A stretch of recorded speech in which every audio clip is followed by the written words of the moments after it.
Xbox On. Welcome to Xbox On, a podcast with one host about one console, Xbox. I'm said host Jesse DeRosa, and on today's episode, we're talking about our favorite video games played in 2024. Despite what online discourse may indicate, 2024 has been a year full of incredible releases. Not only that, but our backlogs have never been longer. With so many great games to play, we take the final episode of the year to celebrate our top 5 favorite games that we experienced during this calendar year. Not limited only to Xbox releases or games that came out in the year, but rather, this week's episode looks to celebrate all of the year's most enjoyable gaming moments. Let's end off 2024 with a positive note. Thank you to all who supported the show, and I hope you enjoy it.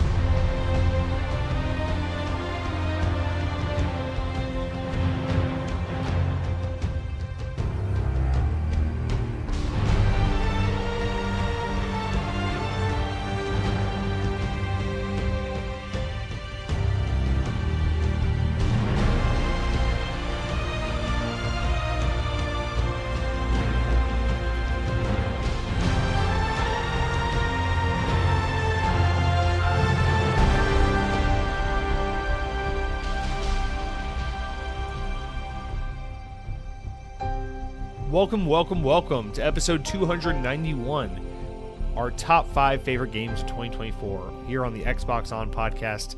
You guys, I'm excited to be here with you this week because, like I said, it's the last episode of the year. Another year we've made it through, 2024 in the books. Now, technically, I guess it's kind of, it's kind of a cheat a little bit, because while next week's episode will technically be the first episode of 2025, I will be recording it in 2024. Doesn't matter. That's not how that works. It doesn't matter. It comes out in 2025, so that will be the first episode next year, making this the last episode of this year. Guys, I'm coming to you here on this nice, warm, sunny Florida Christmas evening. Well, I guess it's not sunny. It's nighttime, but it is Christmas Eve as the time I'm recording this. I hope you're excited. I hope you're nestled by the Christmas tree, under the Christmas tree, with all the presents you bought for those you love. You're ready for little Timmy to unwrap his ThinkPad that you bought him. You got him nope, not ThinkPad. That's a laptop. What's the Leapfrog? Leapfrog is what I got one year for Christmas. And what's that? Well, this isn't a video game. Yeah, I don't know. It's an exciting time. I love the holidays. Christmas, not my favorite holiday, but I do really hate that the whole, like, you gotta pick a favorite holiday. People are like, I'm a Halloween guy, like I'm a Easter guy. It's like, just, you can like them all. They're all great. I love Christmas. It's I'm not huge on the whole like buy thing for anything other than it's just another reason to stress out. I hate that. But the nice thing about being roughly 30 years old and having like no children like siblings, having no children as siblings or having no kids of your own.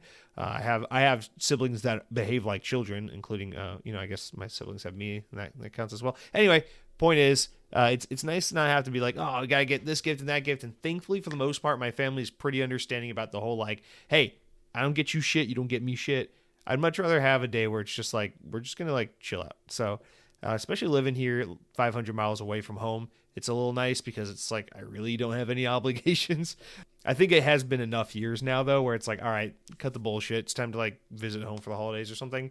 But I really do, for as much as I love my family, I really do love having Christmas be like just a really, really nice day off. There's something just extra cozy about, like, not only is it a day where I don't have to go to work, I don't have to go outside the house, I don't have to do anything, but also the rest of the world, for the most part, 99% doesn't really have to do shit. We're all just kind of in agreement. Like, today is a day we don't do things. Sorry to all the restaurant workers and movie theater workers who don't get to participate in that aspect of it. But I don't know. I'm a huge fan. I'm a huge fan of that. Christmas, nice cozy holiday. I like the put on one of those lo-fi YouTube playlists for the holidays with a little cozy, the little raccoon using his little sweater, and you got that going. You got the Christmas tree lights, a nice mood lighting. You got some hot cocoa or coffee or whatever the hell you like. It's just a nice vibe. I'm a fan of Christmas, so I'm looking forward to just having a nice Christmas day. Really, our tradition since we've moved in together and lived together, really our tradition for Christmas has been, I think the first couple years we were kind of like, yeah, let's do the presents thing, let's do the this and that, let's try to like make a dinner, let's like try to cook and go through all that. But really, like, over the years, we've really perfected our Christmas tradition, and I love it now, where it's like, we just chill out and do nothing all day, usually like play video games or hang out. And then at the end of the night, we go to Disney, not to the theme parks, just to one of the restaurants at one of the resorts. We have dinner, and that's it. And I love it. It's a good tradition. So that's what we'll be doing this year. So looking forward to that. But you guys, this week's episode, it's not all about Christmas, because next week, it won't even be December. It'll be fucking 2025. Jerry Springer will be our president, probably. And it'll be different conversation. So looking forward to the future. I want to do that by celebrating or using this week's episode to celebrate the past year that we've just gone through here. So it's one of my favorite episodes, is this end of the year podcast. So if you're new here, if 2024 has been your first year listening to the show, let me catch you up to speed. So here's how it works. Because there's no news this time of year, what we do is on this week's episode, we go over our top 5 favorite video games played throughout the year. So this is the 1 week where it doesn't matter if it's Xbox or PlayStation, Nintendo, whatever, it all counts. Doesn't have to be a game from this year. So I'm going to go through my top 5 favorite games that I played in 2024. And then we got a whole bunch of you guys that wrote in. We're going to go through all of your lists as well. Because in typical Xbox On fashion, this is just as much a podcast about your voice and your input as much as it is mine. So we'll go through my list. We'll go through y'all's lists. And then we'll just have some miscellaneous categories, some shenanigan, little fun miscellaneous topics that I threw together like I always do every year. And then we'll call it a wrap.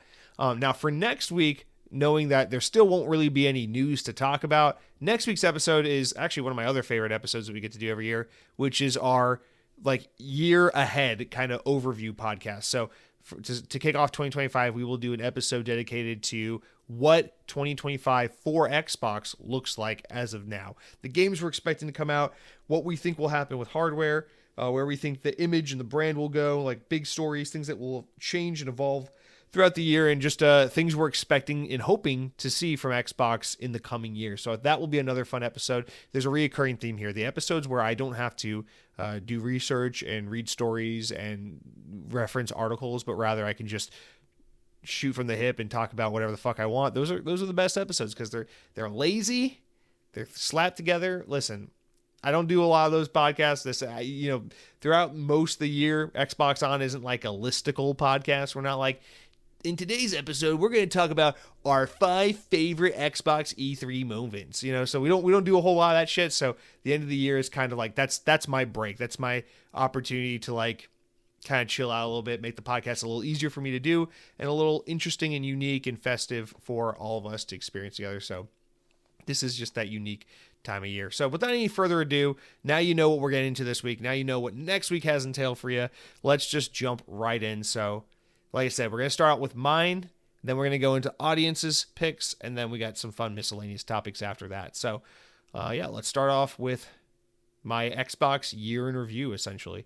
All right, so before we just jump into my top 5, I want to give a little context. So every year I do this, I go into my Xbox statistics. If you go in the Xbox app or whatever, you can just look at achievements and it'll just show all the most recent games you've played. So I just scroll back until I'm into the previous year, and that's how I know when it all started. And I just look at basically all the games I played on my Xbox in 2024. Now, I know this is a list that is open to everything and anything, but here's the honest to God truth. I didn't play a single fucking game on my Nintendo Switch this year. I think I turned on the Nintendo Switch 2 or 3 times this whole year, and both or all 3 of those times were to pull up the eShop, check to see if Marvel Ultimate Alliance 3 was on sale, because I've been curious about purchasing it.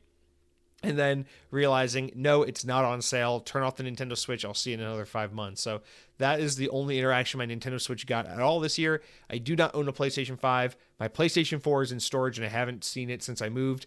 And that would just leave the PC, which there are very few games I played on PC this year. I think maybe 3 or 4 games. But on Xbox, mobile doesn't count. Mobile's a third-class citizen. We don't count it. So on Xbox, there are 26 unique games that I played in 2024. Now, for further context, this means games that I either played very extensively or games that I completed. Like if it's a single player game, it means I rolled credits on it. So this isn't just like Game Pass games where I was like, let me give this a try or let me stream this for an hour. So NHL 24 and stuff like that, you don't count. So Dungeons of Hinterberg, a game that I played for like 2 or 3 hours, that doesn't really count. So I'm talking about games I really played from start to finish, or games I just spent a really long amount of time with, especially if it's like a multiplayer only game. So 26 unique games on Xbox this year. And through that, as well as the games I played on PC, we're going to pull out a list of the top 5 favorite games that I experienced this year. Now, before we get into those, I did want to start off with, just for shits and giggles, some honorable mentions, just because it's fun and why not? This isn't an official thing by any stretch of the imagination. It's not like this is the Game Awards. No studio developers listening to this. No one's going home with any awards. No one really gives a shit. So I can kind of swing this in whatever order I want. But I did want to start off with these honorable mentions and kind of these to help kind of qualify also this list a little further. I really want to start off with this first one here, which is Indiana Jones and the Great Circle. So as the time I'm recording this podcast, I am in the home stretch of this game. I am in like the last 3 hours of the game, probably. I know, I love to look up guides, not to cheat and see what happens in the game, but rather just to get an overview of like the skeleton of the game. Like, how many places do you visit in this game? How many chapters are there in this game? How many levels are there in this game? So I looked up for Indy, how many locations are there in this game? And I'm a little bit into the final location of this game. So I know I'm in the home stretch. I'm in the last few hours. And listen, if as of now, having not beaten the game, but having gotten pretty far into the game, gotten pretty much to the end of the game, and having only played it, for the past 2 weeks or so, at this point in time, I feel confident saying if this were a game I'd already rolled credits on, and I still felt the way about it then that I feel about it now, and this has been a few weeks or more, so I've had some time to sit with the game and really reflect on it, I would have no problem saying that Indiana Jones and the Great Circle is top 3 favorite games I played this year. I really, really do adore this game. It would not only make my top 5 list, but definitely my top 3. So I want to be abundantly clear that had I beaten this game by now, had I had some time to sit with it, I would absolutely be putting this on my top 5 list. But it just doesn't seem fair to me because it's a game I'm in the middle of playing. I haven't seen the big finale yet, and I haven't had a lot of time to sit with it. It just only seems fair that I probably shouldn't include it on the list. But again, that going back to this whole idea that this is a bullshit list doesn't really fucking matter. This is basically me just saying, these are the games I had the most fun, the best experience, the most enjoyable time playing throughout this year, and it's on a podcast with like 200 listeners that no one gives a shit about, so it's really not like there has to be some sincere integrity to this list or the qualifications for how a game makes it onto the list. But nonetheless, I do feel compelled to say that Indiana Jones shouldn't qualify based on the fact that I'm in the throes of the game right now, have not completed it, have every intention of completing it, and it's brand new. It's got that recency bias. It just didn't feel right. So not on the list, but probably would make the list. If this game came out 3 months ago and I had already beaten it, you could bet your sweet ass this game would be on the list. All right, so that's the first one. Now I got some other honorable mentions here.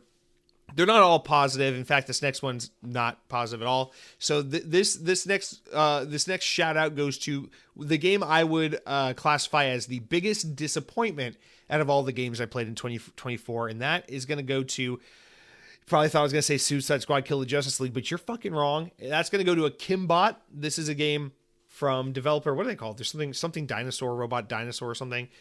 This is that French indie developer that made Pumpkin Jack a couple years back. I really, really, really love that game. This is their second outing, a Kimbot. It is basically a love letter to PS2 era Ratchet and Clank. And while I wanted to love this game because I liked the developer's previous game and I love Ratchet and Clank and I thought this would be a really natural fit for them to make a game like this, this game just really didn't do it for me. It was not bad by any means. I don't regret it. For $20, I thought it was a really good value because the game is like 10 hours long. But, the game feels a little long in the tooth for what it is. Definitely could have shaved some time off the runtime. The characters are annoying as hell. The writing is not very good. The gunplay is kind of fine, but missing some elements. And the game just really overstays its welcome is the biggest problem with this game. If you could trim off the fat and really get this game down to like a 6-hour tight story game, I would say it's actually pretty fun. A little flawed, but pretty fun. But the game just outwears its welcome by so much, plus has such irritating characters and story points and just uninspired storytelling that by the end of the game, I was really sick of it, even though it wasn't that bad of an experience. So Kimbot, you get my award for biggest disappointment. I didn't have a bad time playing you, but I definitely expected more and hoped for more and was not blown away by what I experienced with this game. So that is my biggest disappointment of 2024. Now on to an award that's kind of just the opposite. Maybe not, not biggest surprise necessarily, but this is the game that I really enjoyed despite the hate. So despite the fact that everyone said, oh, this game is shit, or oh, don't buy this game, or it's trash, and the fact that it seemed like there was nothing redeemable about this game whatsoever, I actually jumped in and had a really good time and appreciated my experience with this game. And that award, there we go, goes to Suicide Squad Kill the Justice League. Jesse, how could you? You've ruined all credibility, what little credibility you may have had left by saying this. You're such an idiot, Jesse. Don't you know Suicide Squad Kill the Justice League is everything that's wrong with gaming? It's a fucking service-based Suicide Squad game that no one wanted. Don't you know that the game is woke? Don't you know that the game it went broke and it got woke? Don't you know that Rocksteady are a bunch of fucking hacks? Don't you know that WB are idiots for making this game? And you know what? I don't really care. Now, for context, to go back, so I wrapped up 2023 in December by finally playing Batman Arkham Asylum for the first time. After many attempts to play it and never actually getting through and finishing it, I finally beat Arkham Asylum for the first time in December 2023. So kicking off 2024, I rolled right into Batman Arkham City and then Batman Arkham Knight. And then by the time I wrapped up Batman Arkham Knight, it was basically the release week of Suicide Squad Kill the Justice League. So I was pretty much on this Batman train, very much feeling this Rocksteady Batman Arkham mode, and I just really wanted to keep the momentum going and roll right on into Suicide Squad, because while I missed being able to play those 3 Batman Arkham games when they came out in 2009, 2011, 2015 respectively, this was an opportunity for me to kind of be a part of the conversation and feel like I was part of the game when it came out and launched by just hopping right on into Suicide Squad, coming hot off the heels of those previous Arkham trilogy. So you might say, well, Jesse, if you just played the Arkham trilogy for the first time, then you would surely know how terrible Suicide Squad Kill the Justice League is, because those games are so great and Suicide Squad is so bad. But here's the thing, while these games are very, very different and there's really not a whole lot in common with them, despite the fact that they're supposed to somehow be in the same universe, yeah, Suicide Squad Kill the Justice League is a fun game. I just can't lie to you. Now, let's talk about what's great about Suicide Squad Kill the Justice League. It's visually stunning. I think the characters all play in a unique enough way that's fun to play as the different characters and experience the game through different play styles. I think some of the cutscenes and some of the writing are a lot of fun in this game. But yeah, let's get into the negative parts. The story overall falls flat in the end. The mission design does get repetitive towards the latter half of the game, and the live servicey stuff feels very shoehorned in and unnecessary. And yes, you can very much feel that this is a game that was supposed to be something else that then got a DC license slapped on and shoehorned into the experience. But I think despite this game's many, many flaws and the fact that it is not perfect and the fact that it is very much not as good as the Batman Arkham trilogy that it then precedes, this game is still a lot of fun for what it is. And if you take it at that, if you buy this game, I mean, I think right now you can get it for like $5 or $10 on sale. If you take this as a weekend romp, that is a fun but very flawed game, and you're just there to have a good time and not to make too much of it, then I think you could have a ton of fun with this game. I think the best way to put it is, if you can look at this kind of, don't think of it as like going to the movie theater to see Zack Snyder's Justice League and then be upset or satisfied based on the quality of cinema you just experienced it, but rather go in expecting this to be like another one of those 90-minute HBO Max DC animated movies that aren't great, but they aren't bad, but you watch them and you have a good time and you're like, that was a good hour and a half of my life. Let's just fucking move on with the rest of my life. I feel like if you approach this game from that angle, it's fun. I think that the synopsis of the Suicide Squad being tasked with killing the Justice League because they've all turned evil is an insanely fun and awesome idea. And in some aspects, those moments in this game are really satisfying. And in some aspects, those moments in this game are very disappointing. But all in all, I think if you go in with this attitude of like, I'm not going to let the internet paint my perspective of what this game is going to be, I'm just going to enjoy it for what it is or experience it for myself, I think there's a lot to have fun with it. It is a very fun but very flawed 6 out of 10 in my opinion. And I really enjoyed my 15 hours or so with Suicide Squad Kill the Justice League, and I'm not going to take it back because I truly feel that way. So don't regret it. Hey, I bought that game for $70 when it came out. That's me putting my money where my mouth is. Now, do I recommend for most people you pay $70 for this game? Absolutely not. But for under $20, I think this game is absolutely worth your time. All right. So the next honorable mention is the game I really thought I'd love more than I do. But it's still a good game and it's still a good time, just not what I was hoping for. And that award goes to Atlas Fallen. Now, this is a game for some reason I just really assumed I would love. For some reason, I was just getting very ReCore vibes from it, maybe just because it takes place in a desert. And ReCore was a game in the Xbox One generation where I know a lot of people disliked it, but I despite that game's very frustrating difficulty spike towards the end of the game, I really did enjoy that game overall and thought it was very, again, another one of those very clunky, very flawed, but very fun 6 out of 10 style games.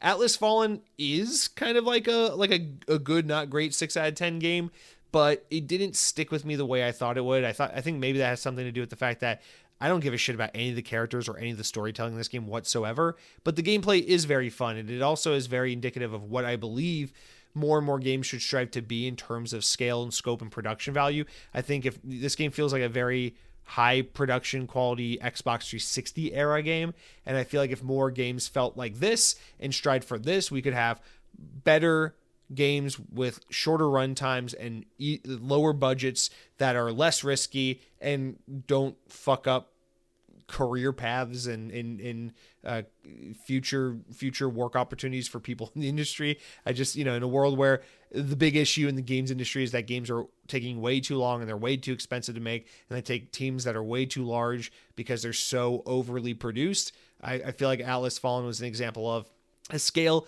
a scope, a visual fidelity, and just kind of like an idea of where a lot of games need to kind of go back to. You can have an open world, but it doesn't need to be the biggest open world. And you can have side quests and things to do outside the main quest line or the main game, but it doesn't need to be hundreds of hours of content. And you can have a game that's really pretty looking, but it doesn't have to have the most hyper-realistic graphics of all time. And I feel like this game really focuses its combat mechanics and its unique setting, and puts that front and center over its graphics and a massive open world and things like that. And I think that is focusing on the right elements. While this game is a good, not great game, it is good because it focuses on the things it absolutely must focus on, rather than the things that are just pure filler. And thankfully, one of the ways in which this game doesn't fall short is it doesn't spend endless amounts of time just focusing on a massive map and quick travel and multiple methods of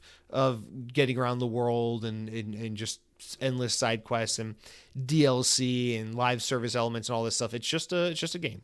You just play it, for 10 to 30 hours, depending on how much content you want to get out of it. And it's a really fun single player or co-op, single player action, slightly RPG mechanicked up, adventure game. That's a really good time. So Atlas Fallen, good. Thought I'd love it more than I did, but I just liked it. Didn't love it, but I liked it.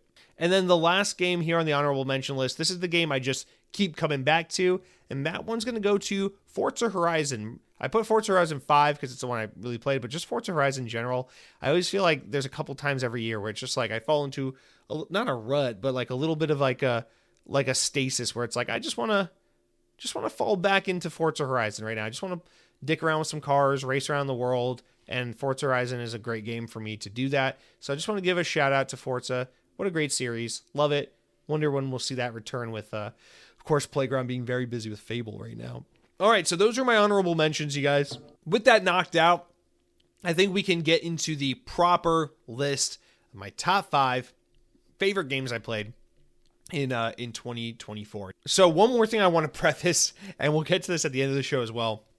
The overall theme, looking through, my Atom movie tickets app and my Xbox achievements list and my Kindle app and my Spotify and all these different apps.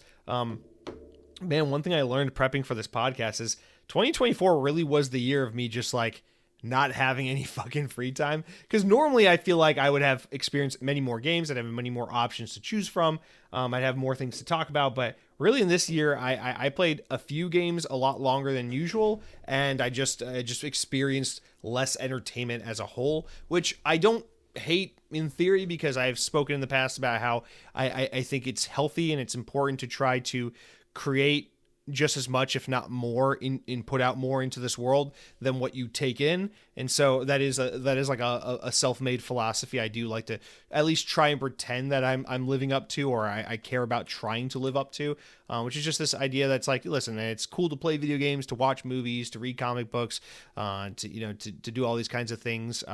But it's very important to also try and create, find something. Like for me, Xbox On is maybe it's not a good thing, but it's a thing I create. It's something I build and I put out into the world. Whether it's like you like to, join a rec league and play sports, or you like to host your podcast, or you have a YouTube channel, or you like to write music, whatever it is, just, if you're a creative person, if you're someone who likes to consume entertainment and you're a creative person, I think it's important to try and use your creative energy to create and not just consume. So normally I'd be okay with the idea that I consumed less this year if it meant I was creating more, but I don't think that was the case. I think this was just the year of my day job really stepped up a notch and took a lot more of my free time, which is fine. Thankfully, I like my day job a lot, so it wasn't like an evil or a negative thing that happened necessarily. It's just that, wow, I really realized that I lost a lot of video game and movie and TV time was lost this year. So I really only start with that just because when I look at my list of my top 5 games, I'm like, really? That was all I had to pull from? But it's not to say I don't like these games. It's just to say I was really, you look at the first half of my 2024, I played a lot more games than the latter half of my 2024. But I still feel pretty strongly, especially about my top 3. I really like my top 3, especially my number 1. Oh my God, I love that game. So let's get into it, guys. My number 5, so we're going to go from 5 down to 1. So starting at number 5, my number 5 favorite game I played this year. And again, just remember, this isn't me saying this is the 5th best game of the year. Objectively, this is me saying this is my 5th favorite gaming experience I had of all the games I played. This ranks number 5 in terms of how much I value and appreciate and enjoy the experience of playing this game. And that is Black Ops 6. I am a little surprised. So I prefaced with all that stuff just a second ago, basically because Black Ops 6 is here at the number 5 spot. I did not think Black Ops 6 was going to make it onto this list at all. I thought Black Ops 6 maybe would make a top 10 list for me, but not a top 5, because my quick summary, like my what's your quick elevator pitch or your elevator like blurb for how you view, like how would you review Black Ops 6 in under 10 words? I would say Black Ops 6 is the complete package, but something is off. That is exactly how I describe this game. Campaign, absolute blast, totally fun, amazing level design, really good time. Multiplayer, really finely tuned, great balancing, fun weapons, lots of great customization and progression systems, really well done. Zombies, really, really fun. Again, super polished. The overarching theme of Black Ops 6, it's a very polished Call of Duty. We don't get them usually this polished out the gate anymore, but very polished. Lots of maps at launch window. You got 2 at start and then 1 a few weeks later. So again, weapons are really fun. New ideas, return of old features, really well implemented. Zombies is really good, but there's something hanging over this game's head that just, it's not quite there. It just doesn't. This game feels like Black Ops 2 and Black Ops Cold War with a shit ton of Warzone and Modern Warfare 3 influence just kind of crammed into it, and it's really killing the vibe for me, because the campaign, while the level design is fun and it's a lot of fun to experience the campaign, it feels like a Modern Warfare Call of Duty game, and it doesn't feel like it's not rooted enough in history. It doesn't have enough of the edgy, weird, alternate history stuff going on to it. Why is Frank Woods and and Russell Adler, why are they so pushed into the background of this game, stuff like that. The multiplayer, like, oh, it's really good, but why are the maps so kind of fucking boring and uninspired looking? Zombies, it's really good, but again, why are the maps so uninspired feeling? It's just, there's something about this game where it's like, they got the hard parts right. It's balanced well, the progression systems are awesome, the guns are great, it feels good to play, it's a really great game, but aesthetically it doesn't feel like Black Ops. Story-wise, I feel like they dropped the ball just a little bit. Like, the marketing does not live up to the actual narrative told in the game. It doesn't say anything new. It kind of retreads old ground. It's a weird game, because if you play Call of Duty the way most people play Call of Duty, which is just Warzone, multiplayer, skins, progression, grinding, guns, I don't give a shit, then this is a great Black Ops. Well, it's a great Black Ops, but it's a great Call of Duty in general. And I think you see that. People are generally pretty high on this one. It's the most beloved a Call of Duty's really been in a long ass time. It seems like this is probably the most loved a Call of Duty's been since Modern Warfare 2019, but possibly even since Black Ops 2. Like, this is a really well liked Call of Duty. But me, as someone who likes Call of Duty, really especially also for the world building, the setting, and the characters and the storytelling, I feel like this game really drops the ball in a way that it could have easily avoided. So for that reason, I didn't think it was going to make the top 5, but just from sheer lack of really thoroughly experienced games throughout the year, it does still make the list, because despite all that, I really enjoyed the campaign. I'm still playing zombies and really enjoying that. And multiplayer, I want to get back to, but I don't know what it is. I really, like, if you've been listening to the podcast for a while, like, Cold War really brought me back into Call of Duty after a long time of being absent from it. And then for some reason, Modern Warfare 2 in 2022 also really retained my attention, but really, I just haven't been able to get back into it since. And Black Ops 6 feels like a game I should like just as much as Cold War in Modern Warfare 2, but it's not, I don't know, maybe it's other factors outside of video games, but it's just not calling to me in the same way. But I really do love Black Ops 6. It really was a fun time I had playing it, and it is a game I will continue to keep installed on my Xbox, or at least one of them. And I'll continue to play because I'm really excited about the DLC support this game's getting. I'm really enjoying the gameplay of the zombies. I'm really enjoying this guided mode that allows you to play the zombies quests in single player, which I think is such a fucking welcomed and awesome feature of the game. But overall, I'm still having a blast with this game, despite it not being my favorite Black Ops game. It's still a great game. All right, so that's my number 5 pick. Let's move on to something that I think is a little more definitively deserving of being on this list. This is going to be the only other multiplayer game to make my list this year, and that is Helldivers 2. That's right. Finally, a PlayStation game has made its way onto my top 5 list. Actually, I don't know if that's true. This might not be the first time. I wonder if Miles Morales or Spider-Man or any of those games ever made it onto my list. I don't know. Who gives a shit?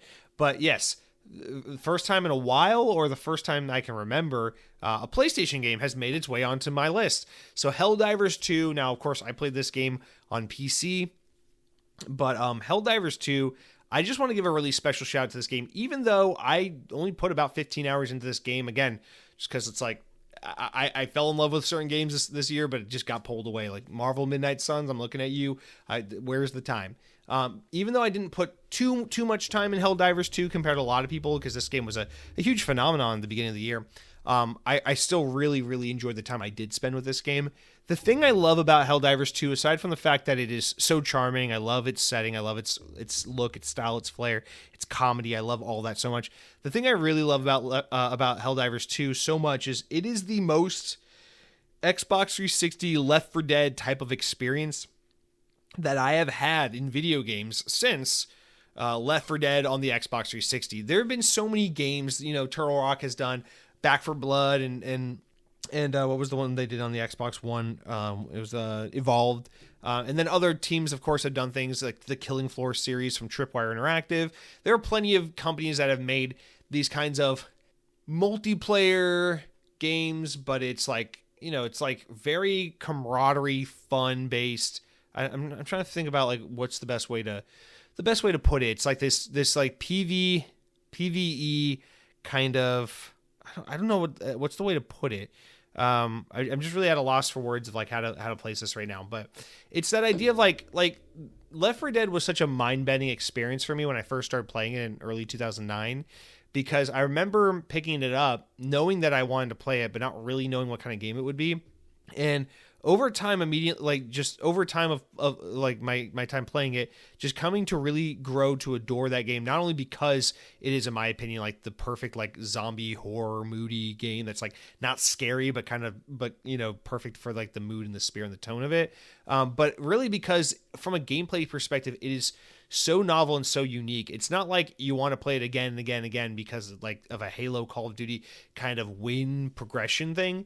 But it's more of like it's like an experience thing. It's like, hey, I'm gonna hop into one of these campaigns in Left 4 Dead with a couple buddies, and we're gonna run through in 30 minutes to an hour. We're gonna have a full experience, right?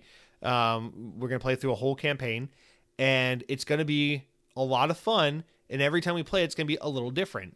Items will be in different places. Enemies will spawn in different places. There'll be, different interactions among your friends depending on who picks what character and who has what kind of play style. And it's like this game where it's not overly complicated. It's not like an extraction shooter or Souls-like or some shit where you had to like learn a whole new skill set in order to play it. It's still very pick up and play, very casual from that perspective. You go from point A to point B and you shoot shit, right? That's the point of a game like Left 4 Dead.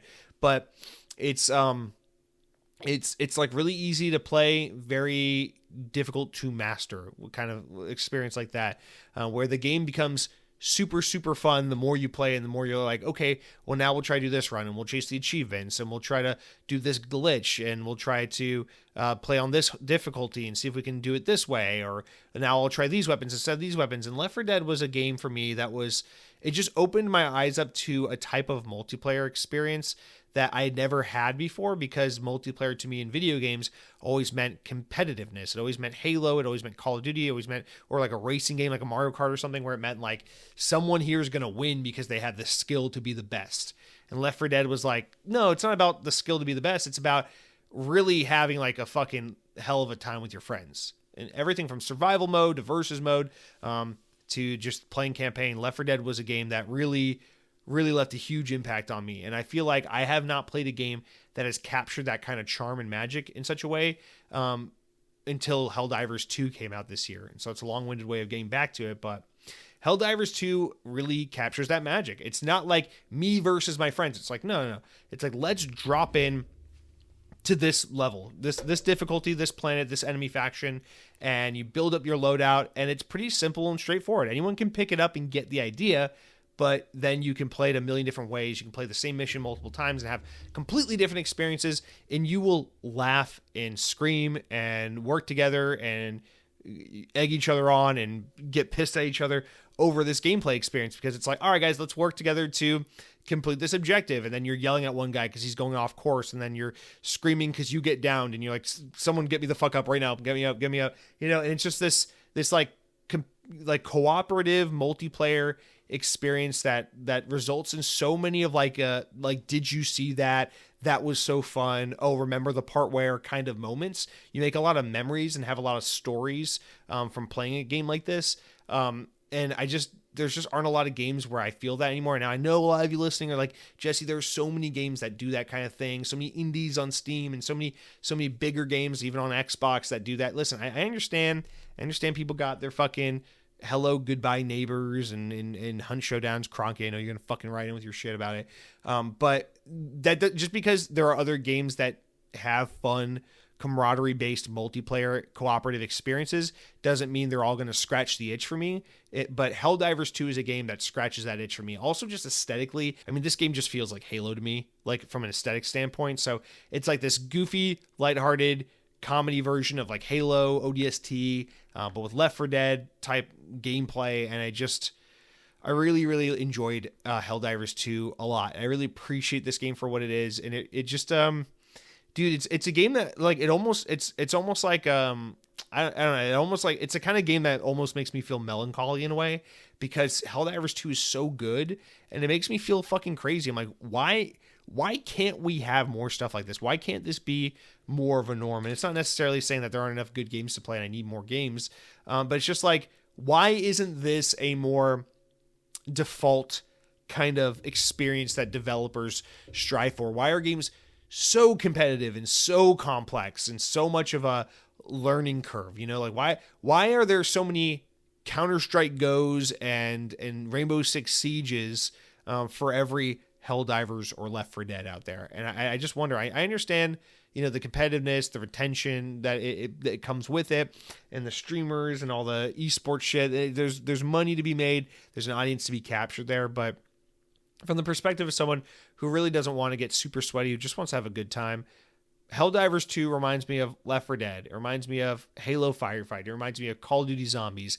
It is a multiplayer experience that you can just hop into with friends. You don't have to be particularly good, but you're gonna have a good time. You're gonna laugh. Ridiculous things are gonna happen. Someone's gonna accidentally explode someone else. Someone's gonna ragdoll across the map.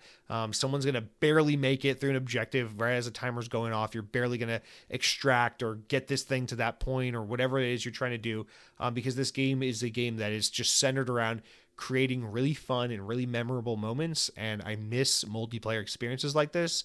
And I really want to just give Helldivers 2 its props for being something like this, and for being so popular, for having such a moment where everyone was so into this game. It was really exciting and special to see something like this get that level of praise and celebration again. So I really, really, really want to give a lot of praise to Helldivers 2. While it was a game that I definitely wish I'd spent more time with and want to get back to. In fact, they're doing that Killzone thing right now, and I really want to get back into it. I will say it's definitely a game I respect the hell out of and really admire a lot. So my number 4 game, Helldivers 2. All right, on to number 3. This should come as no surprise to anyone because of the kind of person I am. But my number 3 actually is only one half of a game. I didn't play the other half of it, and that is Shadow Generations. Yes. Shadow Generations, which just came out at the end of October. Now, Shadow Generations is, of course, the Sonic Generations remaster, and that's what I was alluding to. I haven't played the Sonic Generations remaster yet. I have it, but I've beaten Sonic Generations like 3,000 times. So really the main reason I was here for this game was because Shadow Generations, which is the Shadow separate game that comes packed in with it. And I've said it before, man, I had really low expectations for what this game would be, not in terms of quality, but in terms of, let me put it this way. The selling point of this game was, hey, we're going to do a remaster of Sonic Generations, and we're going to pack in a little bit of a Shadow thing too. A little Shadow campaign, a little Shadow story mode as well. And I thought it was going to be like maybe 3 or 4 levels, maybe a quick little 1.5 hour experience, like a little piece of like, here's a little Shadow story as like a thank you for rebuying Sonic Generations.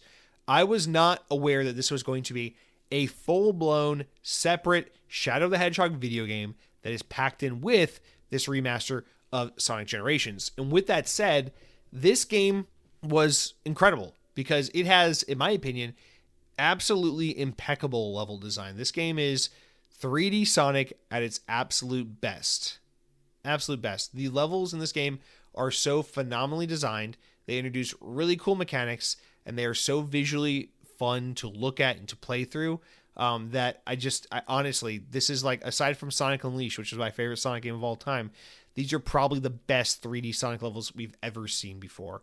I really, really appreciate this game. It takes levels from games like Sonic Forces, which is, considered to be an abysmal Sonic game, or just an abysmal game in general, and turns them into like literally some of the most iconic moments ever experienced in a Sonic game. Like, this game is truly, truly special. It's hub world with exploration and collectibles, and it's Sonic Frontiers inspired ability to just explore around and platform around and just it make a game in and of itself of just dicking around the hub world, and then that paired with its actual storytelling, which is, not super deep or complex, but very sweet, very touching, short and sweet, as a nice little ode to Sonic and Shadow the Hedgehog, rather, as a way to kind of call back to his story from the past while also soft rebooting him as a character, as Sonic Team looks to kind of move away from that Shadow the Hedgehog, Sonic 06 kind of not so great era of Sonic and move into this new Renaissance era where the games they make are all of a higher quality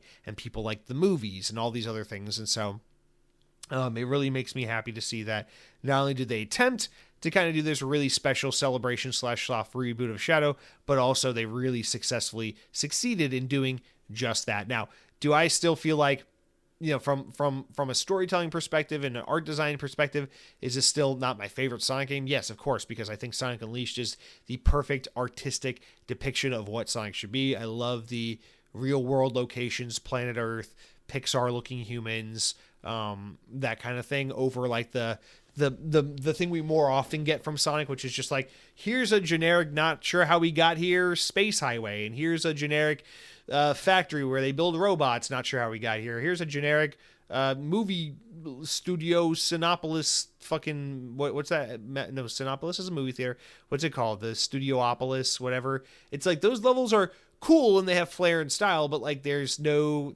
It's like, why am I just in a desert and then I'm just like in a fire pit and all this stuff? But I wish there was more of a grounded, more Earth-like, realistic, not realistic, like hyper-realistic or like visually realistic, but like grounded and believable and identifiable kind of setting. Like I would prefer that rather than the Sonic Generations, just kind of like white background, gray space, no explanation of how we got here, where we are, just fun levels for the sake of fun levels. It's like, if we could marry the amazing level design of like a Shadow Generations with the setting and synopsis and artistic and story driven kind of chops of like a Sonic Unleashed, I think you'd have the greatest Sonic game of all time. And this game is definitely in that echelon of the greatest Sonic games of all time. Sonic Generations was already in that running of best Sonic games of all time, and now with Shadow Generations packed in with it, that stance is only further heightened, and it's only even more so true now that you look at that duo of a pack in and say, yeah, that's like a top 3 Sonic game of all time. Absolutely. So Shadow Generations, I don't have too much to say about this. I mean, I'm a Sonic guy. You guys know that. I'm fucking weird like that. But yeah, Shadow Generations was absolutely one of my favorite gaming experiences, not even just of this year, but in a long time. I mean, listen, I when I'm looking forward to a game and then I finally get my hands on that game and I play it, you know, it's nice to be like, wow, I'm finally playing this game. It's a really great game. I'm really enjoying it, and think to myself, what a wonderful game. But few games are able to do what Shadow Generations did, which was have moments in its gameplay where I was like, no way, that's so cool. Oh, fuck, wait, no, wait, what? Oh my God, that is so cool. And then before I know it, I'm standing off of the couch, jaw dropped, like, holy fucking shit, this level is so fucking cool. I can't believe they did that. Look how awesome that is. Oh my God. That animation, that transition, the way that looks, the way that, oh my God. And just having level design like that Sunset Heights level, that's just, oh my God, so fucking amazing. It's not every day a game makes you like audibly, just like, you could walk in a room and see me and be like, all right, fucking autistic little idiot, sit back down. It's just a video game. Like, not many games make me jump up for joy like the way this game did. And for that alone, I mean, that's just got to be a top gaming experience of the year for me, because you know, as an adult who's experienced a lot of games, not many video games have the ability to get me that excited and to blow my mind that way. But Shadow Generations has some levels and has some moments in its gameplay where I'm just like, fuck, you know, as a fan of Sonic games and 3D platformers and things like that, that's just some of the coolest, most fun and exciting level design I've experienced, period. And it's just a really special game. So big shout out to Shadow Generations, deserving middle of the road 3 out of 5 for top games played this year. All right, let's get into the number 2. So the number 2 game on my list is actually one of the oldest games I played this whole year. Oldest games in terms of both how early in the year I played it, so how long it's been since I experienced it, and also how long ago it came out. And that is, maybe a controversial one, but 2015's Batman Arkham Knight. Now, I say controversial because the first game I played this year was Batman Arkham City, which is the 2011 sequel that came out before this game. The sequel to Arkham Asylum and the prequel to Arkham Knight. Now, yeah, controversial because I know for a lot of people, the best Batman Arkham game is either the first or the second one. But for me, for my tastes, for my preferences, I think Batman Arkham Knight is my favorite. I don't know if it's my favorite of the trilogy. I'm pretty evenly split. I think the first and the third games are the best. The second one is actually my least favorite of the 3. But the third one is so great, and I'll tell you why. And the first one's not up for the running because I played that in 2023, so I don't have to worry about picking between the two. But I would say my favorite of the trilogy is a tie between the first and the third game. And the reason why I really, really especially love that third game is because it is tonally the most gritty and mature and serious of the three games. It is, I feel like it really captures, like, the first, all three of them have a somewhat similar tone, but that first game really captures, like, I don't know, like the DC Cartoon Network Batman comic or Batman cartoon series / like Batman at Six Flags Over Georgia kind of depiction of Batman I grew up with as a kid, like seeing Batman at, like, growing up in Atlanta, you got like fucking Time Warner shit all over the place because they own that city. So like you go to the fucking baseball field and like, oh, there's Batman, Superman, and fucking Cartoon Network. And then you go to Six Flags, it's like, oh, there's Batman and Superman. And then you go home and you turn on Cartoon Network and, oh, there's Batman, Superman. I feel like that game is like a grittier, more mature version of that Batman I grew up with from the animated cartoons and from seeing in merchandise and in theme parks and stuff like that growing up as a kid. And I feel like it totally nails the perfect version of that Batman that I grew up with as a child. But Batman Arkham Knight, I feel like perfectly nails down and depicts the perfect iteration of like the Batman that I grew to love watching, like the Nolan movies, that Batman trilogy with what's his name, Christian Bale. Why am I blanking? And it has like that kind of Batman feel to it, where it's like a little darker, a little dirtier, a little sadder, a little more fucked up, a little more mature, and it just, you feel the tone of this series get a little darker as the trilogy progresses. And by the time you get to Arkham Knight, I mean, you've got a game that is so refined, so polished. I mean, this is an Xbox One game from 2015 that you could fool me and release it in 2024 and I'd be like, that's a beautiful looking 2024 video game. This game looks and feels like something so modern, so up to date. It's aged beautifully, and I love this game. I know a lot of people get divided over like the Batmobile mechanics and stuff like that. I think the Batmobile adds a ton of variety and a ton of extra texture to this game. I think it's fun as hell to drive around in. It's fun as hell to turn into a tank mode and go fucking vehicular like asshole on enemies with. But I love racing and I love cars and I love car combat in video games. So, that shit's right up my alley to begin with. And then paired with a very, very refined version of the gameplay that you get from Batman Arkham City, in this more next gen package, with a story that really feels super dire.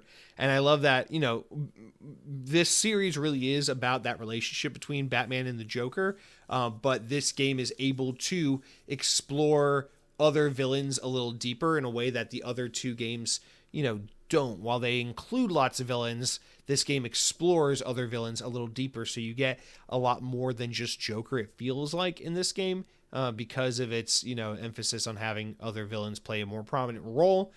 So just between the aesthetic, the graphics, the way it's held up and is aged beautifully, the fun variety between the Batman Arkham gameplay and now the vehicular combat gameplay brought on by the Batmobile, plus the fact that I think this is just a really mature, really excellently crafted licensed game that is like right up there. And, when you think about like the best licensed games, you think about like the Shadow Mordor games, and you think about like the Spider-Man games from Insomniac, and just these licensed games that have really legitimized the idea of taking cartoons and movies and comic books and trying to do very legitimate video game adaptations of them.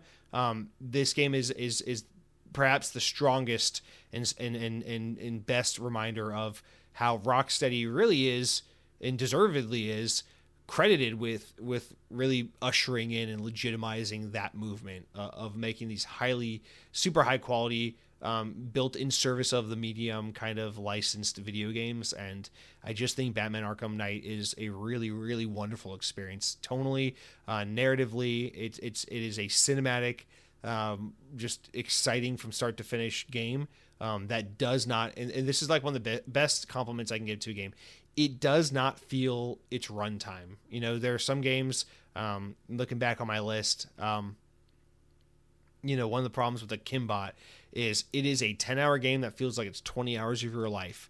Batman Arkham Knight is a 15-hour game that feels like it is 7 hours of your life, because if it is really good and you're that engrossed in it, you're that into the world, you're that into the gameplay loop, you're that into the characters and the storytelling, it's not going to feel like the length it is. because you're in it, you're invested. You're in it for the experience, not in it to see it through to the end. Seeing a game, well, honestly, a trilogy like the Batman Arkham trilogy, but seeing a game like Batman Arkham Knight through to the end is not. It's not a task to be completed.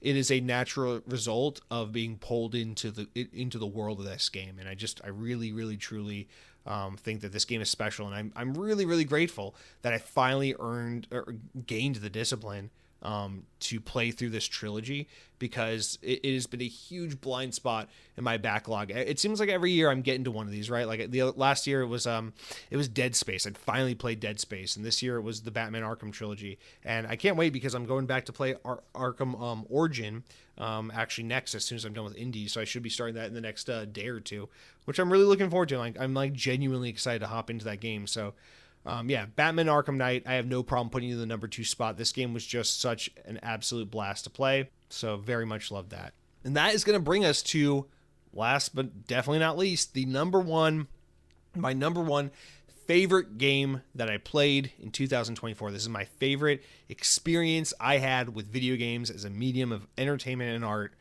And that game, without a doubt, I thought about this for a grand total of 0 seconds. That's how much I love this game. Literally just instantly wrote in my number 1 spot before I even thought about numbers 2 through 5. My number 1 favorite game played this year, Wasteland 3, no fucking doubt about it. Wasteland 3 is one of my proudest gaming moments, because this is like a true example. I mean, you look at my list, it's like Black Ops, it's like, of course you put Black Ops there.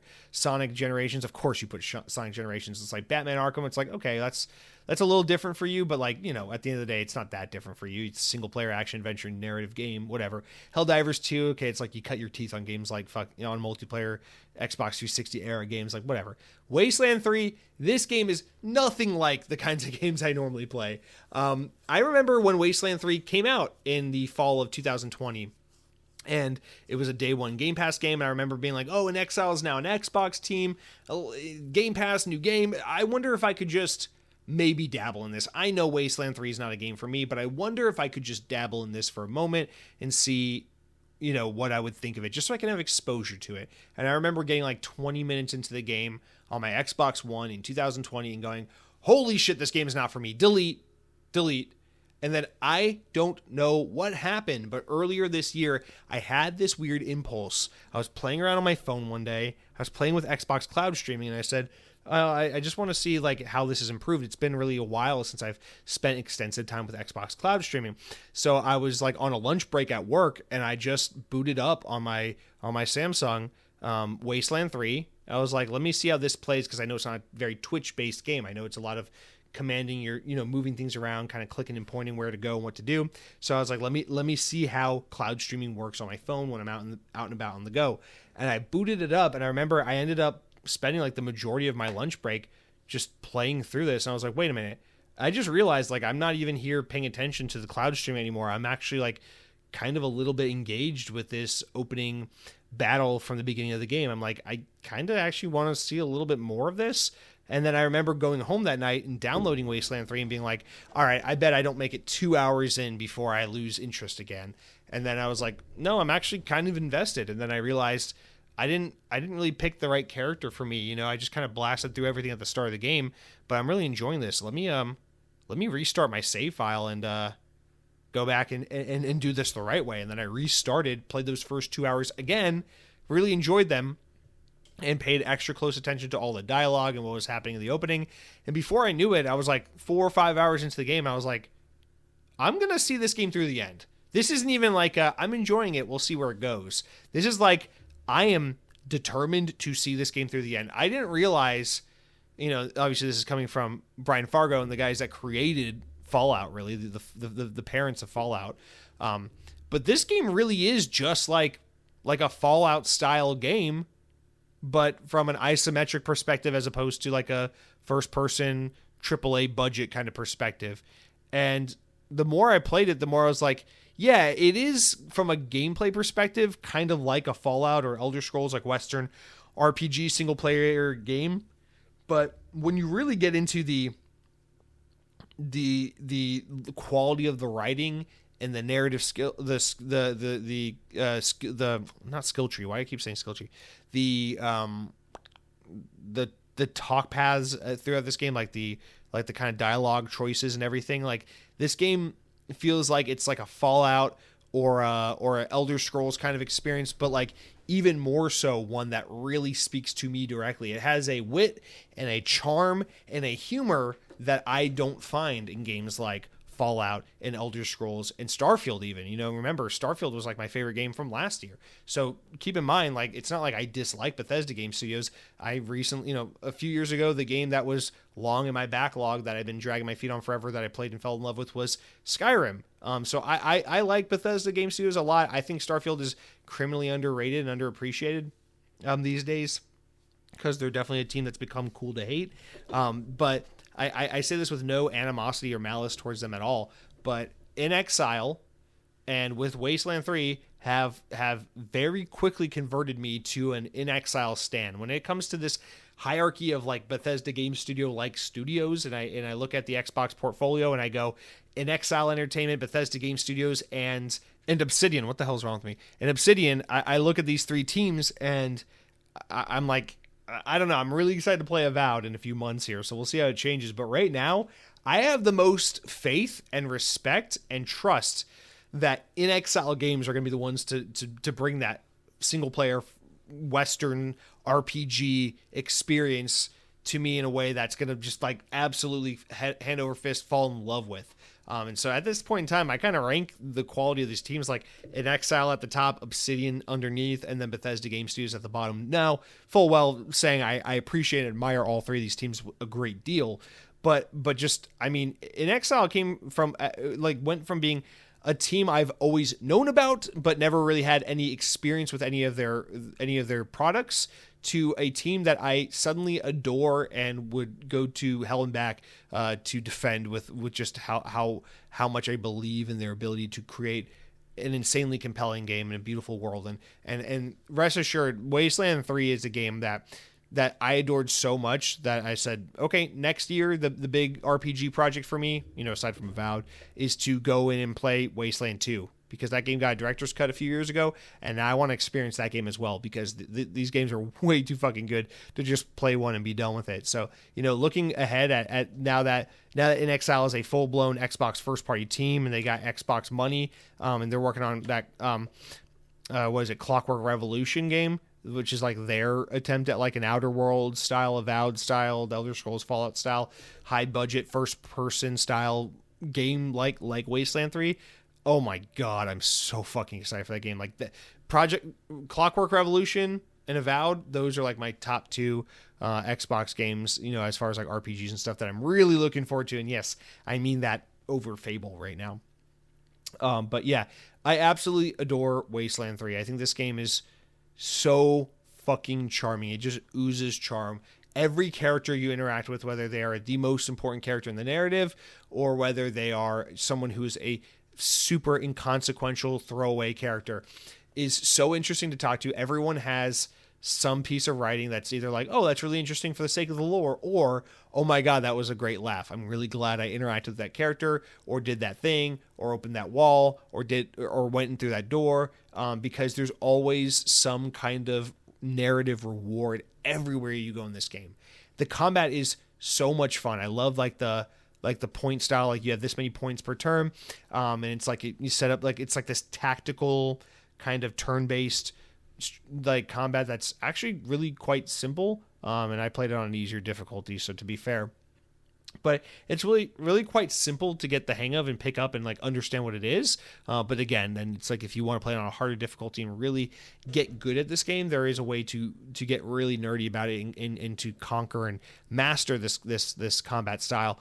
But I really adore this game because the combat is super fun.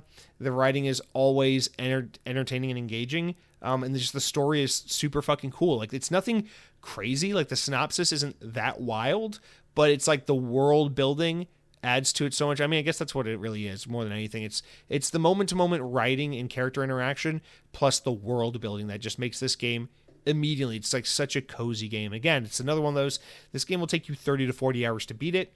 It will feel like 15 hours because it is such an amazing experience that you are going to want to naturally see it through to its end. as opposed to say, okay, I'm having a good time, but I kind of also just want to like check this off the list. I never felt like that throughout I think I spent 40 hours on this game.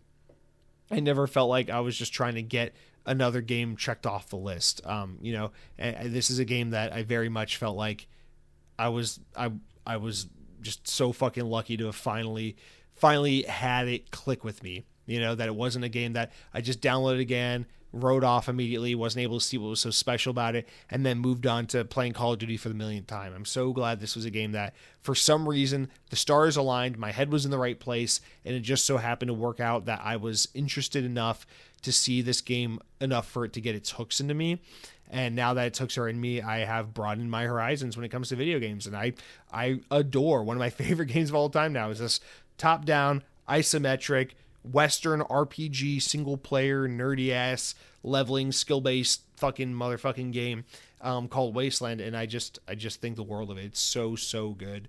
There are so many moments in this game that I still think about. President God Ronald Reagan will never get old to me. That's my favorite character in any video game. But I still regularly just think about badass moments in this game, funny moments in this game. And again, that's all from like a game with like relatively mediocre graphics from a top-down isometric perspective that, where you can't see the beating the beating sweat on people's faces and the groundbreaking RGB lighting, the color lighting, the dance floor lighting.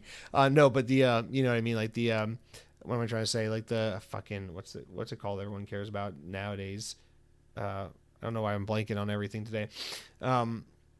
But the ray tracing, it's not all about ray tracing and all these fucking ridiculous high performance features. It's just a game that is where the world and the writing are so well executed on that it does all the heavy lifting and makes up for the fact that it's not the most immersive looking next gen AAA high budget game you've ever played. It's just like reading a book, right? When you look at a book, you just see white pages with black text on it. Every book looks the fucking same when you open it up, right? But once you start reading the pages, reading the words on the pages, and letting your imagination take you where it may, it fills in the blanks, and then books can become these rich, they can take you to these rich locations with beautiful worlds and highly detailed, descriptive characters and events and stories. And I feel like isometric games like this, these lower budget RPG games, can do what books do as well, where it's just so immersive that your mind kind of fills in the blanks. And now I don't think about a game like Wasteland 3 and compare it to a game like Starfield and think, well, Starfield's way more immersive because it has a higher budget and it's in first person and you can see characters in great detail and you can see more of the world and you can explore it in more of a way that feels natural and interactive in a way that we might experience something if we actually went to a place. None of that matters because the world building and the writing, the storytelling in Wasteland 3 is done so effectively that it carries and more than makes up for all the lower budget or lower quality or lower production elements of this game. And I think that is, honest to God, one of the highest praise comments you can make about a game is to say that despite the fact that it is kind of a style of game that's really antiquated, something that's been more or less lost to PC from 25 years ago, but you can make a game in that style in the 2020s and it will still hold up and stand toe-to-toe with the best of modern gaming, just because of how engaging that world and that writing is.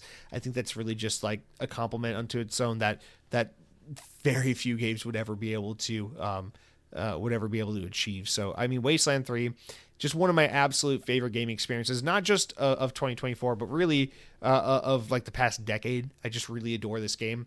And really it's a late Xbox One era game, but when I think about this is one of my favorite games from the Xbox One generation. I always think about Xbox One and I go, oh, well, I love Halo Infinite. I love or Halo 5 rather. Halo 5 and Quantum Break and Sunset Overdrive. These are some of those Xbox games from that generation that I just really, really adore. They come to mind when I think about how great Xbox One was. Well, now Wasteland 3 is like right up there at the top of the list with just some games from that Xbox One generation that are just cream of the crop, just some of the best experience you can get out there on the Xbox platform.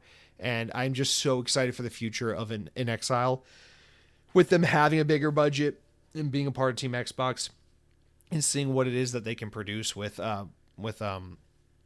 Clockwork Revolution. So really, really, really adored Wasteland 3. It's got me really excited, honestly, about Avowed because I love Obsidian and I want to see what they can do. And I just have a very confident and strong feeling that Avowed is going to be that next Xbox RPG game that's really going to take me in and get me just super hyped. So I'm on a roll with this shit. Like, Xbox has got me sold on these kinds of games that I never really used to play. But, you know, Starfield last year, Wasteland 3 this year, hopefully Avowed and Outer Worlds 2 next year, and maybe Fable, but I think Fable's getting delayed. But yeah, we'll get into that next week. But yeah, those are my top 5 favorite games I played this year, from 5 to 1. Black Ops 6, Helldivers 2, Shadow Generations, Batman Arkham Knight, and Wasteland 3. So, guys, let me know what you thought. I know a lot of you are probably seething. You're going, oh, Jesse, don't you know that Wasteland 4 is even better? I come from the future, and in the future we have Wasteland 4, and we call it real life because the Chinese have set off the EMPs. The tides have warmed and taken over Miami, Florida, and all that's left is Wyoming. Anyway, let me know what you think.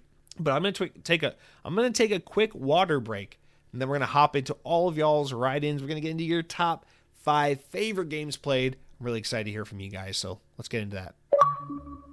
Alrighty, guys, let's hop on into the listener write-ins this week. So this week we had 13 of you guys write in with your top 5 favorite games that you played in 2024. So I want to just first thank you all so much for your participation. It means a lot to me, and it makes the show a lot better because now we have 13 other opinions we can get in here. So if you think, wow, Jesse, you put Shadow the Hedgehog as your number 3 favorite game you played this year, what a fucking idiot you are. Well, now we got 13 other people to help water down the impact of that opinion of mine with their number 3 takes, which just so you know, just spoiler alert, I only included write-ins where other people put Sonic the Hedgehog at the number 3 or higher spot as well. So you're gonna be seeing a lot of Sonic this week, so just fucking deal with it. That's not true. We had 13 unique write-ins, and we're gonna go through all of them roughly in the order in which they just wrote in, so no real rhyme or reason to that. But yeah, let's just get started, guys. So Good Boy writes in and says, hey, here are my top 5 games of 2024, all in Game Pass. I have many more, but you said 5. So I'm going to, and again, this is the same thing we say every year. A lot of these are ranked number 1 through 5, but I'm going to read your comments backwards from 5 down to 1, because I think it's just more fun to have the number 1 for last. So number 5, you put PGA Masters. I've never played a golf game, so I can't speak to that at all. Shadow of the Tomb Raider at number 4. That's the 3rd entry of the new Tomb Raider series. That's a pretty good one. I like that game. Number 3, Wreckfest. I played that on Game Pass a couple years ago. That's a pretty fun game as well. Number 2, Halo Infinite multiplayer. And number 1, Call of Duty Black Ops 6. Now, it's a pretty good list. PGA Masters. I like that you have a nice spread of different things. You got sports game, you got a single player action narrative game, you got kind of an arcadey fun game, and then you got 2 really excellent multiplayer games there with Halo and Call of Duty at the top. Honestly, some really solid fucking games. Glad to see Halo getting some love all the way out in 2024. That's a franchise that's very far away from having another opportunity to shine and hopefully win people back over. I'm glad there's still people out there enjoying Halo Infinite. That's a game I'm like always feeling like I need to get back to. I need to give it another try. I need to play some more because I like Halo Infinite. I do like Halo Infinite. It's just like the least infatuated with a Halo game I've really ever been. So it's just kind of a weird relationship I have with that. But Black Ops 6 at number 1, that's a pretty ballsy choice there. Again, I told you, it seems like a lot of people are really into the latest Call of Duty, which makes me very happy. I'm glad people are satisfied with it, but it's telling you, man, it's a big one. Yeah, it's a really good spread overall. PGA Masters, I've never played. I think the only golf game I've ever played in my entire life is Mario Golf. Anyway, all in Game Pass. I love the Game Pass love here, so we're getting a good look of all the variety and choice that you can get throughout Game Pass. And Good Boy, thank you for starting us off with your write-in. I appreciate your time and hope you have a wonderful rest of your 2024 and a great 2025. Billy Burgess writes in and says, hi, Jesse. Sorry, I scrolled past you. Hi, Jesse. My gloves are off. My most enjoyed games my most enjoyable games I played in 2024 are, and then you didn't put them in order. You didn't like number them 1, 2, 3, 4. And then you put way more than 5. So we're just going to read in the order you wrote in because whatever, rules out the window here. So you said most enjoyed games are Mario Wonder, that I can't believe I still haven't played that game. I was supposed to get that game like this time last year. Mario Wonder, Dave the Diver, Indiana Jones and the Great Circle, Dead Space 1, the remake or the original, Still Wakes the Deep, Mario Kart, which Mario Kart? Forza Horizon 4, delisted, Mario 3D World. Thanks for the podcast. Last one I listened to, I was walking my dog, gloves back on, back to gaming, happy Xmas, Doom Eternal. Oh, that's right. That's right. Billy wrote in the other day and said he wears gloves when he plays Xbox as to preserve the controller for any hand oils or greases or any kind of stains or imperfections. So listen, the amount of dedication and effort put into preserving those controllers is incredibly respectable. But as someone who's a huge germaphobe and a huge clean freak, and I'm very OCD about a lot of things like that, I gotta say that's a step too far even for me, Mr. Billy. But to each their own. I respect it. I appreciate it. And you know who really appreciates it? The controllers appreciate it. So on behalf of controllers everywhere, Billy, thank you so much for keeping your hands, your filthy fucking grimy hands, out of the way of direct contact with those controllers. Yeah, good list here. Again, I love the variety and also the platform agnosticism here. So we got Mario Wonder, Mario Kart, and Mario 3D World. Mario is the best, is the best video game franchise. How can you not give Mario some love? And there really is no bad Mario Kart. Except, hey, can I give a hot take? Forget about the handheld games for a second. So not like fucking Mario Kart for Game Boy Advance or anything like that. I think Mario Kart for a Nintendo 64, if it weren't for the original Mario Kart, would be the worst Mario Kart. I know everyone always goes, oh, Mario Kart 64, the best Mario. Listen, I know. It was really good back in the day. I love Mario Kart 64. I played a lot of Mario Kart 64 growing up. Mario Kart 64, it's not even top 3 Mario Kart. You didn't specify which one. I assume you're talking about Mario Kart 8 Deluxe because it's the most current Mario Kart. But I gotta say, top 3 Mario Karts, no particular order. Wii, 8 Deluxe, Double Dash, maybe 7 or Double Dash. I mean, it's just one of those things. The thing about Mario Kart is it's like any other racing game. The best one is usually pretty much the latest one. Anyway, not trying to stoke too many flames. Just had to say it. Anyway, Mario Wonder. God, I really want to play that game. I really got to get to that game. That's the reason I should have picked up my Switch this fucking year. I got to do one of those sales. I know Nintendo likes to do those sales where it's like buy 2 games.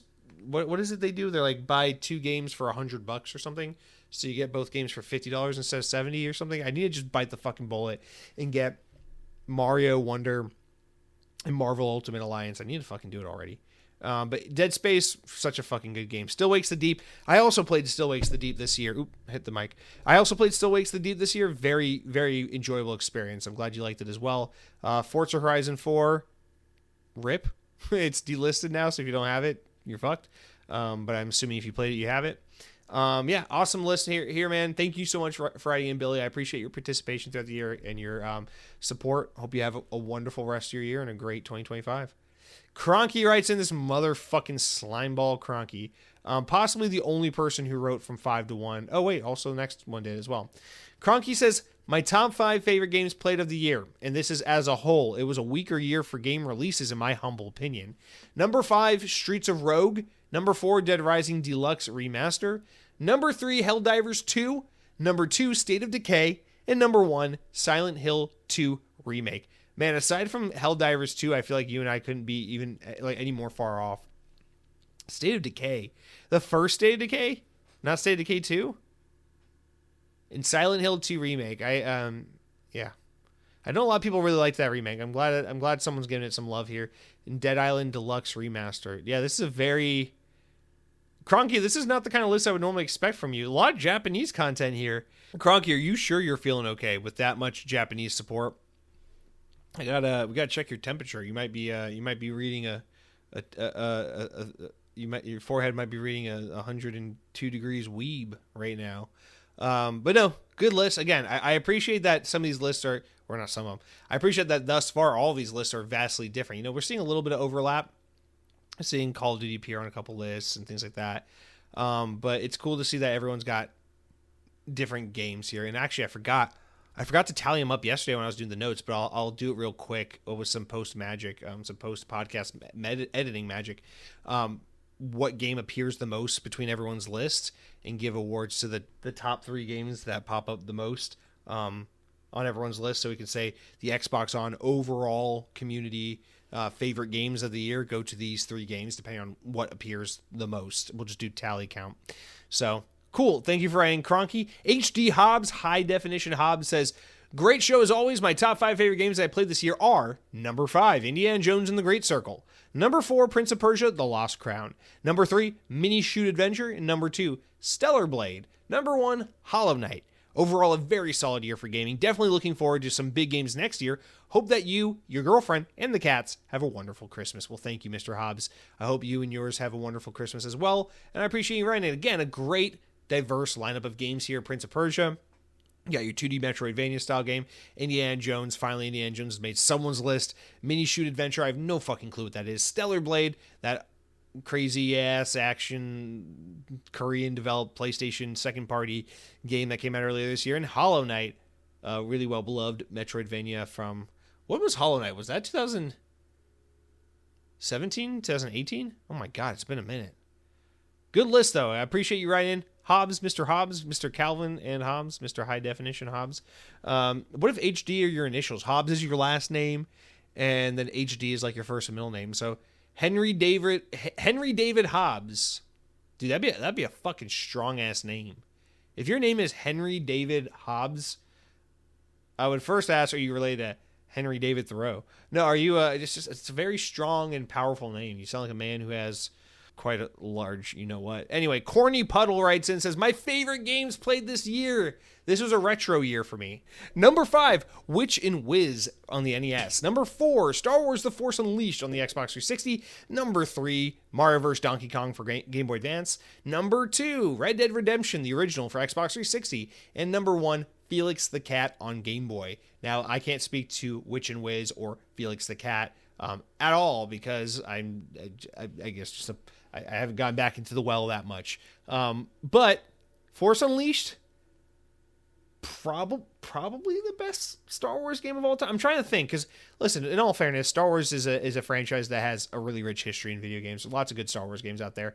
I have never played Knights of the Old Republic 1 or 2. I've tried to play the first one a little bit and given up on it. So I can't speak to those games. I know everyone loves those games. But honestly, the first Force Unleashed, I played both of them, but especially the first Force Unleashed game, that might be my favorite Star Wars game. That's a very good game. Red Dead Redemption OG for Xbox 360, of course. One of the great games of all time. Easily one of the top 50 games of all time. No fucking denying that. Strong list. Again, I love that it's like not everything here is from... Actually, nothing here is from 2024, which I really appreciate. You're really leaning into the whole idea that this can be whatever. It's just the games that resonated with you the most throughout the year. And I just think it's really important that while we're an Xbox podcast, that we try to stay focused on celebrating gaming, because at the end of the day, Xbox as a brand is not as important as gaming as an overall hobby and a pastime for all of us. And so I just want to be able to celebrate our favorite moments in gaming as a whole and not just limit it arbitrarily to one place. So cool. I love that. I appreciate you writing, Corny Puddle. Have a wonderful one. A wonderful 101. Maybe you'll have 101 children and all of them will be wonderful. I don't know what the fuck I'm saying. Tim R writes in and says, I've played a few other games, but I have nothing deserving of a top 5. So number 3, Warhammer 40k Mechanicus. Number 2, Path of Exile, the first one because I'm poor. I know everyone's really high on Path of Exile 2 right now. And number 1, Unicorn Overlord. I got nothing to say to any of these. I have no experience with any of these games. I know Path of Exile is like a Diablo-esque game. Unicorn Overlord, I've heard about a million times. I don't know what it is. And Warhammer 40k Mechanicus, I don't know what that... I thought you were going to say Space Marine. Again, I appreciate... Well, first of all, I appreciate that you played by the rules, but within your own rules. You took my rules and you said, I'll abide by your rules, but only so long as they don't impede with my own rules. And you said number 4 and 5 just don't deserve to exist. We're doing a top 3 bitches. So I appreciate the gumption and the confidence to limit it down to just 3 titles.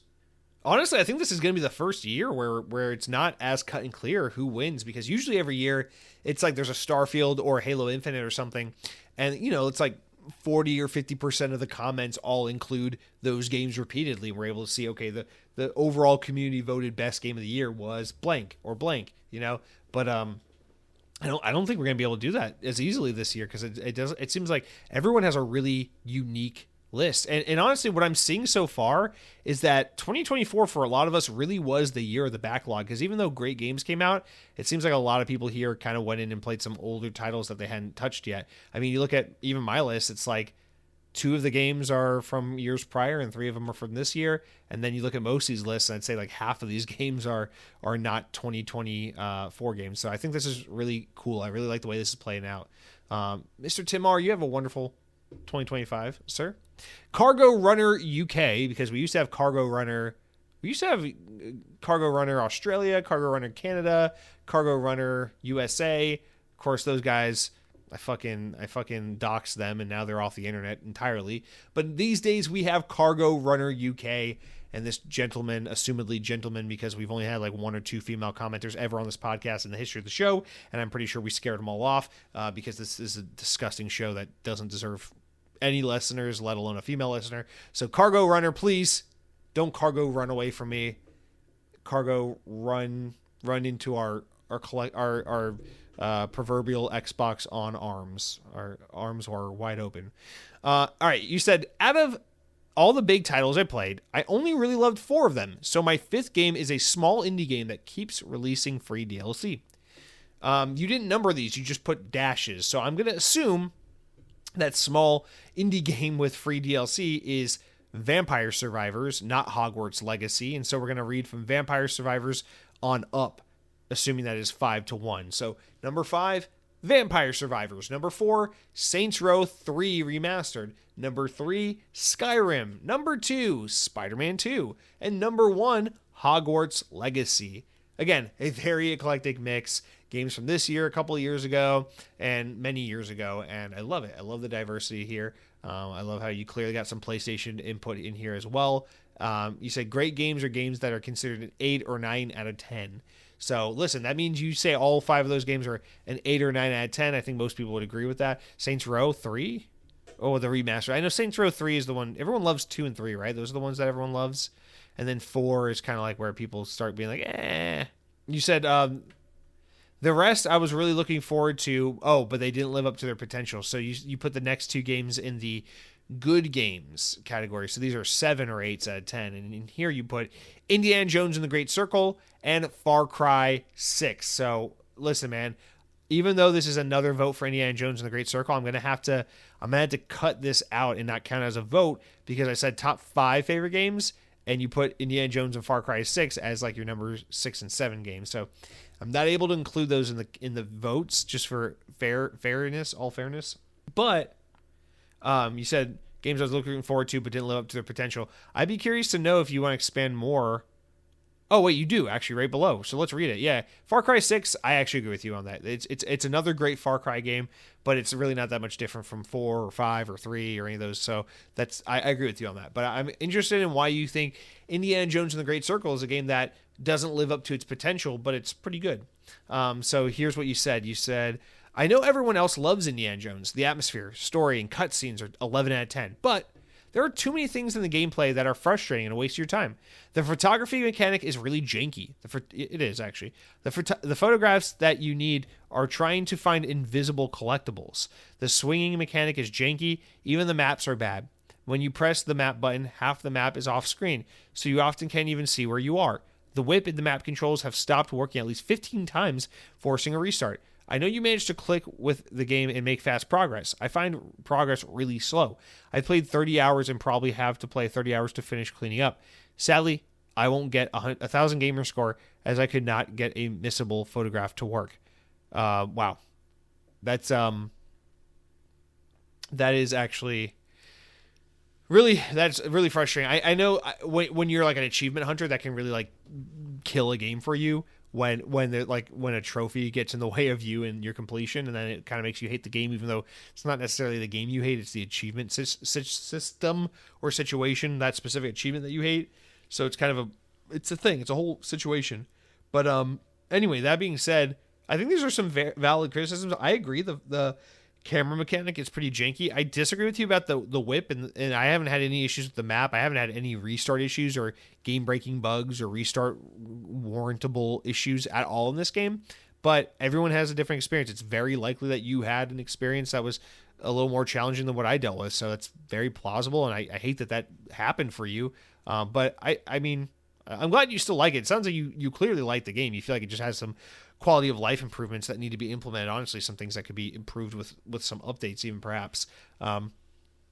But I mean, if the moment-to-moment gameplay is good and the storytelling is good and all that stuff, then it sounds like you really like the game. You just wish they fine-tuned a couple things with like the camera mechanics and that the swinging was a little more satisfying. But I don't think you're making any bad points here whatsoever. I just don't know that those things, even if those were issues I had, I don't know that they weigh heavily enough to outweigh the really, really excellent parts of Indiana Jones.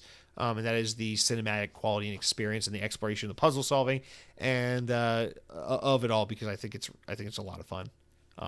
But you also round out by saying, also, here are the games I list as okay. So these are 7 out of 10 games. And you put Avatar Frontiers of Pandora, which I hear is more or less exactly how most people feel. And then Atomic Heart, which I think that's also pretty fair. Honestly, it feels like if we're arbitrarily assigning number scores to games, I feel like you and I are in a pretty similar spot with Atomic Heart, Far Cry, and then Skyrim with being a great game. Vampire Survivors. Yeah, I think it sounds like we have pretty similar outlooks on a lot of these games. Maybe just Indiana Jones is where we're disagreeing, but I appreciate it. I appreciate the explanation on Indiana Jones to get alternate perspective. Since I've been gushing about this game, I always appreciate that. Let's hear from someone who doesn't like it as much as me and see why. Because all that perspective is definitely valid. Cool, man. Well, I appreciate you writing in Cargo Runner. Sorry, I'm looking at HUD hunting Halo right here. Cargo Runner, I appreciate you writing in. I hope you and your family have a wonderful rest of the year and a great 2025. And thank you so much for supporting the show. Now, Jay Comatose writes in and says, my personal top 5 of 2024 were Redfall. Ooh, you're getting some shit for that. Redfall, Assassin's Creed Mirage, Super Mega Baseball 4, Balatro, and Call of Duty Black Ops 6. Now, Balatro, I'm surprised this is the first time this game has popped up on someone's list. I know people are absolutely loving Balatro. I'm probably never going to play this game, but I do really admire it, and I appreciate that this game has captured so many people's attention, being the kind of game it is, so it's fucking awesome. So another vote for Black Ops 6. Seems like Black Ops 6 might be the top game of the year. Assassin's Creed Mirage, man, I forgot that game came out. I literally forgot that game came out because no one talked about it. That game's a year old, right? That was like the end of last year. And Redfall, dude. Having Redfall on your list is a ballsy move. Now, I'm not trying to criticize you or be mean about it. I like Redfall. I think Redfall is better than it was given credit for. I don't think it's a great game. I think it has plenty of room for improvement. Rest in peace, Arcane Austin. But I appreciated that game a lot last year, and I fought for it with a little more respect and love. I feel like it deserved.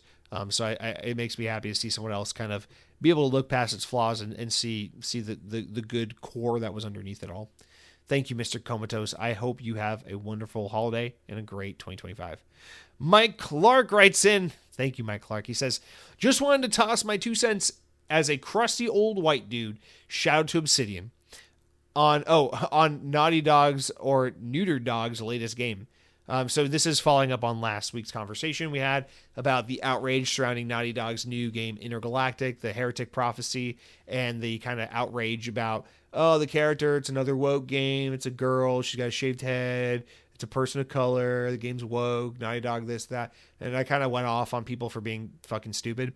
All right, so Mike Clark has his own kind of response to that he likes to throw in here, so let's go. He says, for starters, the main character acts like she doesn't want to be there. I could care less how it looks, but most gamers don't want to play as a transitioning Asian Vin Diesel lookalike with a snarky 13-year-old attitude.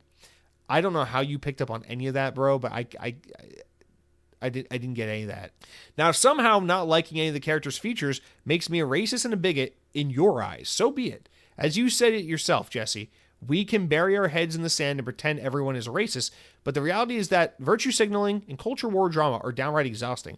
Western development studios pushing this nonsense are finally facing the backlash they most certainly deserve. And then you give your top 5 favorite games of the year. Okay, before we get your top 5 favorite games, let's pick back up this conversation. Let's re-dig up these bones. So, all right, let's clear something up here.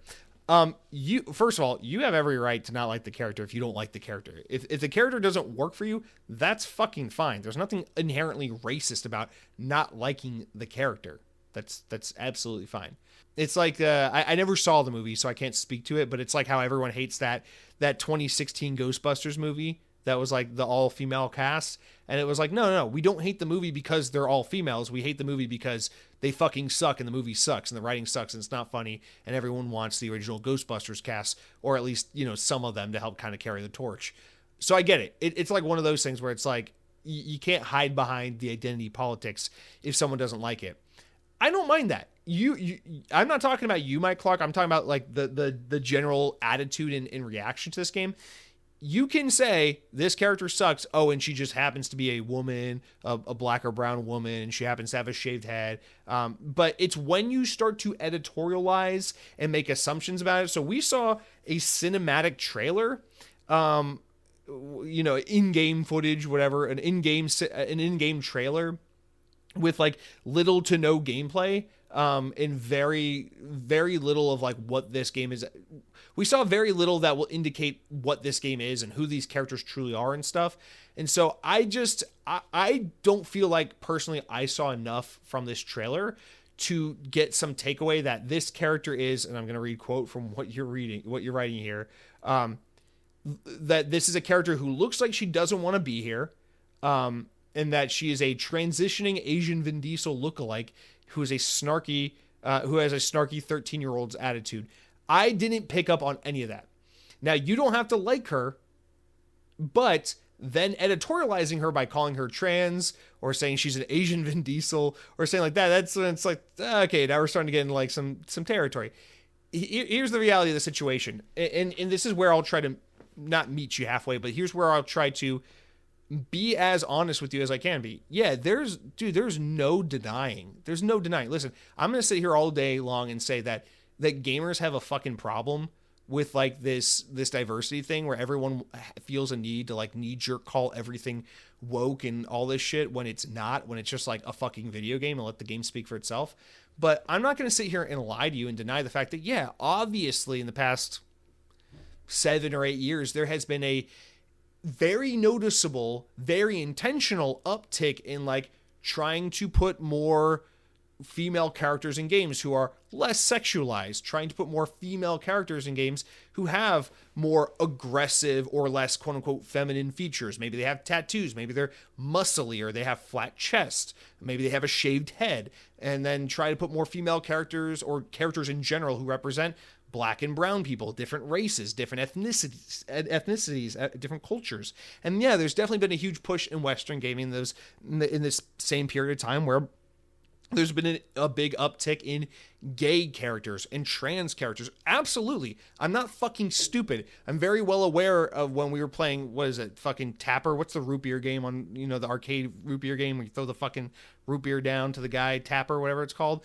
Yeah, we get it. Everyone looked like some fucking Mario clone. We get it. Gaming has changed. I often opine about the Xbox 360 era, which was very much dominated by fucking military, shaved head, white dudes who are like, oh, I got a job, I got a gun, I've got a fucking job, I'm going to kick some ass. I get it. The point I'm trying to make is, while, yeah, it's obvious that we've had an uptick in that, we don't need to be hell-bent on getting pissy about that, because that's not what matters. In 2000... whatever, 9, 10, whatever, when we were seeing like our billionth fucking game about a military white dude with a gun and big muscles, no one was saying like, well, actually that's not true. People were saying, oh, it's just another military shooter bro game, right? But it wasn't so identity politics focused. People weren't like, oh my God, I just can't play this game because it's about a white guy. I just can't play this game because his head is shaved, because he's not attractive. It's like, that wasn't a part of the discourse. But now suddenly we get into this whole like black woman equals woke. Woman who doesn't look like she has huge boobs and a huge ass equals woke. It's like, and then we get into this arbitrary conversation where it becomes more harmful than helpful, because now all of a sudden we start to conflate having a diverse character with being woke, when in reality we should let the character in the game and the piece of artwork speak for itself before we judge it, before we pass the judgment. And so in this case, what we're doing here is we're passing judgment about what this game is, what the intended message is, who this character is, whether or not we like her, based on pretty much fucking nothing. And that's what I can't fucking stand behind. Yeah, of course. I can't help but notice the fact that Naughty Dog's, you look at their track record of PlayStation games, they did a fucking anthropomorphic Bandicoot with Crash, right? And then they did Nathan Drake and his cast of, white American people. And then they did Ellie and Joel and their cast of fucking white American people in The Last of Us, and then kind of diversified a little bit in The Last of Us Part 2 with some of Ellie's friends, right? And Ellie was gay and she had all that, whatever, fucking who cares, right? But now all of a sudden it's like, oh wow, Naughty Dog's making a game where you play as a brown female with a shaved head, and she's not sexualized, and she's not particularly conventionally attractive, and she doesn't have a big ass. So it's like all of a sudden now it's like, oh, the game's woke. So listen, man, I don't know how to tell you this. This has just kind of always been a thing throughout history. Like, artists are generally pretty socially left-leaning, socially progressive people. It's kind of just always been the case. And modern social concerns or modern social talking points and things that are on the mind generally weave their way into artistic content. It has always been the case. If you go watch movies from the fucking 70s and 80s, you see a lot of things that are like coded in commentary on the Vietnam War. If you watch, fucking early 2000 things, a lot of things that are commentary on like the Gulf War and the Bush administration. If you watch, movies and you read books from the 50s and the 60s and the 70s and the 80s and the 90s and 2000s and 2010s and everything's fucking is like coded about like, foreign policy and World War II and Nazism and fascism and all these things, because world events and politics and social situations have a huge influence. Lots of literature and film over, the 20th century have been very coded in, conversations about race relations and this idea of like othering people for immutable characteristics and things like that. That's, like The Invisible Man, a famous fucking novel that is literally a commentary on the black experience, being an other in a country where you're told that this is your home, but you're absolutely a stranger within that nation. So this is very typical stuff. And I think what you're seeing a lot of right now is, a lot of artists want to inject, not force their politics onto you, which is what, I know all the Twitter people like to tell you, and all your favorite fucking, not you, Mike Clark, but the royal you, the general you, all the fucking YouTube talking heads, your fucking Ben Shapiro boys want to poison your fucking brain, making you think that, oh, they're just trying to turn you gay. Your kid's going to go to third grade one day and then come home a trans person, like some fucking retard thinking people believe that. But it's that artists want to paint their creative projects with the world they want to see. It is natural. And we are living in a time where there's a very heightened sense of, why haven't there been more gay characters in media? Why haven't there been more female leads in video games? Why haven't there been more black and brown characters in video games? And does it feel like an overcompensation? I would say yes. You look at fucking Netflix, and it's so funny, like every fucking show Netflix does is about gay people. You would think 98% of the world's population's gay if Netflix had anything to say about it. But does that make the show or the video game or the movie or whatever inherently problematic or bad or woke? Not fucking really. Because if you can still tell a great story and the character's gayness or blackness doesn't necessarily change whether or not the character is good or likable or relatable, or the storytelling is still effective, then it doesn't fucking matter. And an effective use of doing this, of having these more diverse characters, would be implementing a gay character or a brown character and having everyone be like, this game was awesome. This movie was awesome. And no one has to necessarily draw attention to the fact that the character was gay or black or female. Because unless, of course, the story or one of the major points of the narrative were a commentary on queerness or gender identity or whatever.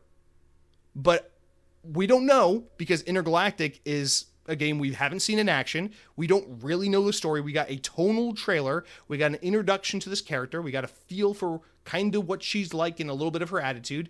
And you don't have to like her, and that's fine. And it doesn't make you bigoted, and it doesn't make you racist.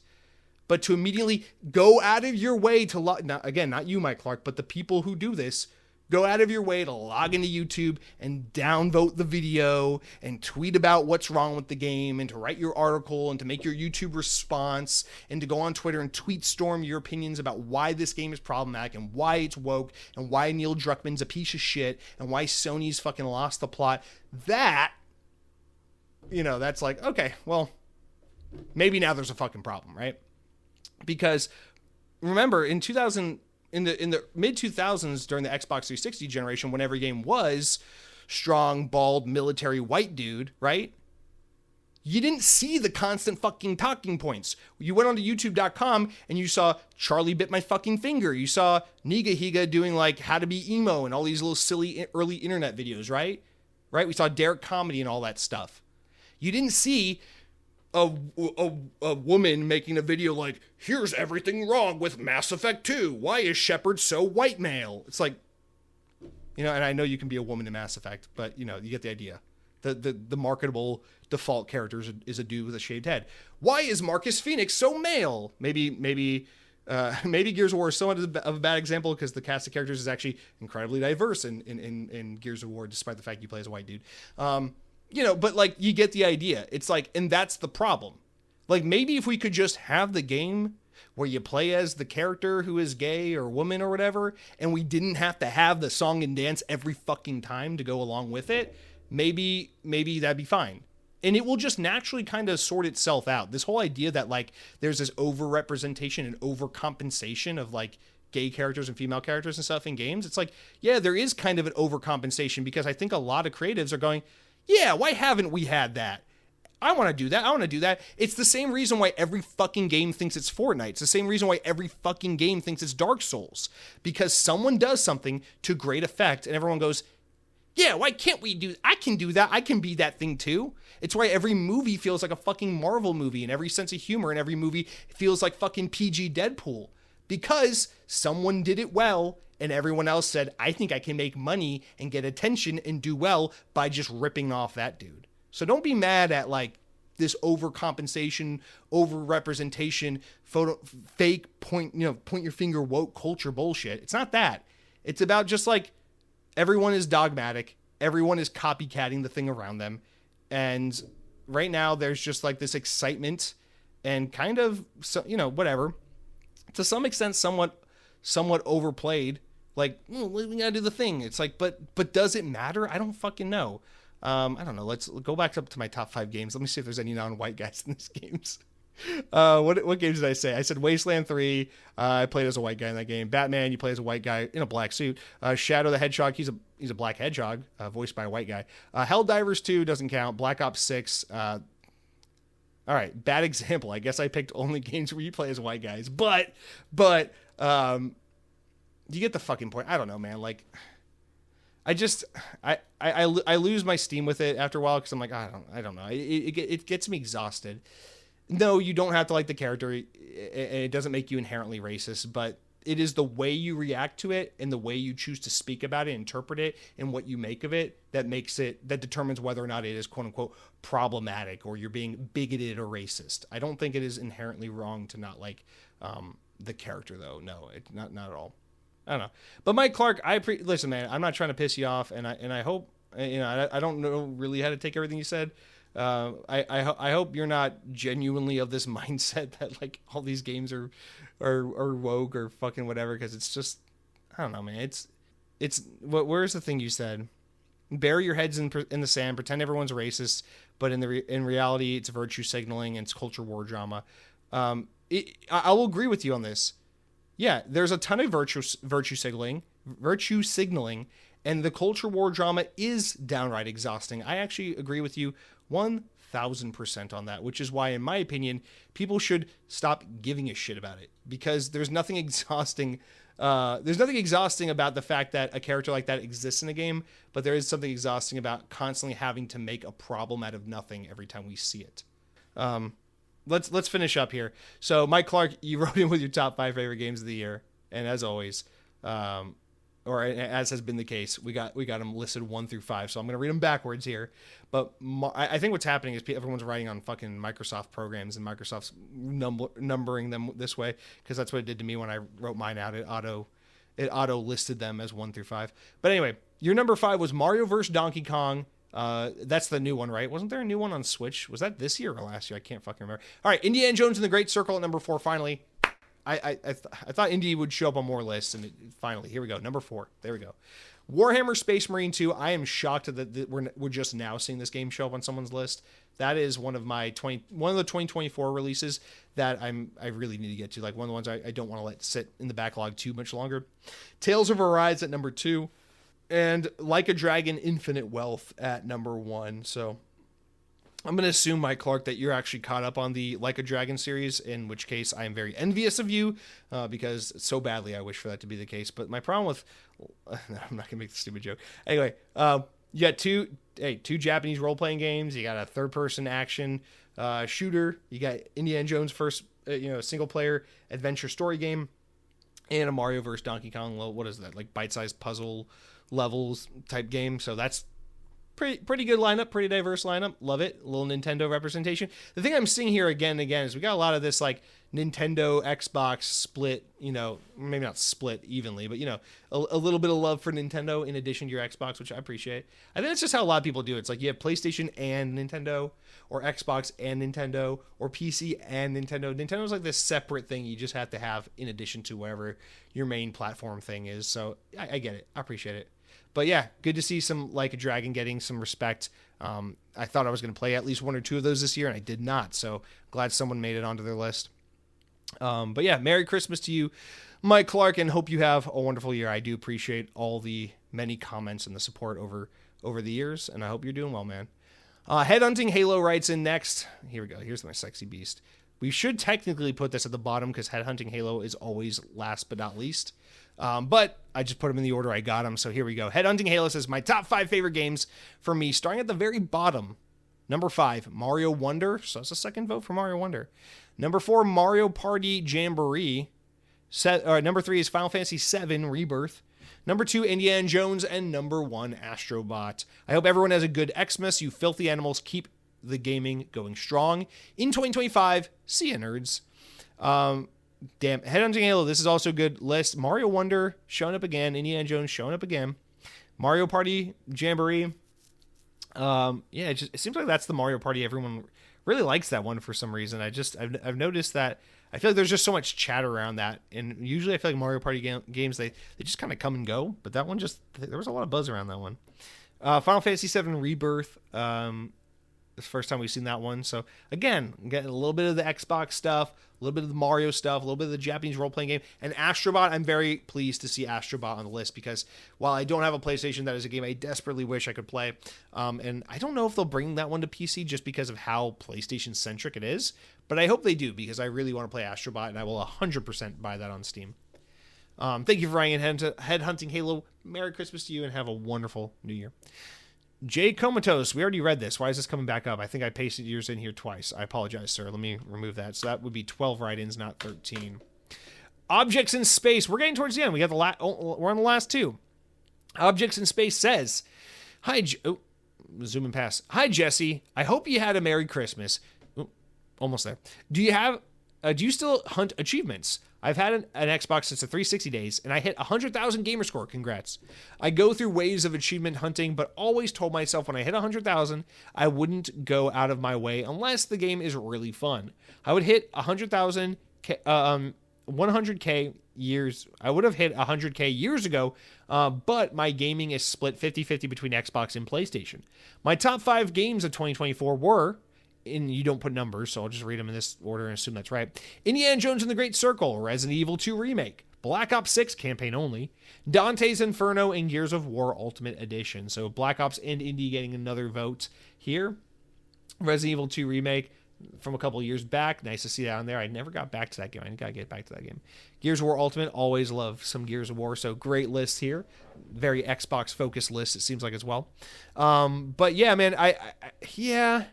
So as for achievement hunting, in the Xbox 360 years, I was very much an achievement hunter because I was a broke kid, and it's way better to play the fuck out of the few games you have than to just stop playing games because you don't have money for new games. So yeah, I was very big into achievement hunting. I like to get all the achievements, as many as I could for Halo, all the achievements in every Sonic game and Left 4 Dead game and things like that. So I tried. I don't have a very good track record of getting 100% on gamer score on every game I play or every game I tried to get all the achievements on. But I definitely enjoyed the sport of achievement hunting very much so in the Xbox 360 generation. And I always tell myself I'll get back to achievement hunting, or I'd like to get back to achievement hunting, or at least the games I truly, truly love, I'll go back and achievement hunt for those. But I'll be honest, I don't, and I probably will never get back to it. Like, I always tell myself, like, I want to 100% every Sonic game, every Halo game, but Halo's so hard because 343, they go nuts with the achievements. Games like that, but it's such a commitment, man. You gotta put so much time into them. And I just don't have the patience or the wherewithal or the skill to do that really anymore. So I don't, but I really admire achievement hunting. And it's like one of those things where it's like a different version of me would really still be into that. I just, maybe if I had like some cushy work from home job where I could, sleep in and play video games more than actually do my job, then I would, let's fucking become achievement hunters. But I have so little free time. I gotta pick and choose, and achievements just don't make the cut for me. So achievements are something I'm always paying attention to, though. Whenever I boot up a game, I always read the achievements list, and I always try, like, whenever I beat a game, to get at least like 30% of the achievements, because I don't want to like put a game on a shelf, so to speak, and only have like 4 achievements to speak of. I fucking hate games that have like 1,000 gamer score, 50, 60 achievements, but like you can beat the whole 10 to 15 hour campaign and only get like 3 achievements. I fucking hate that shit.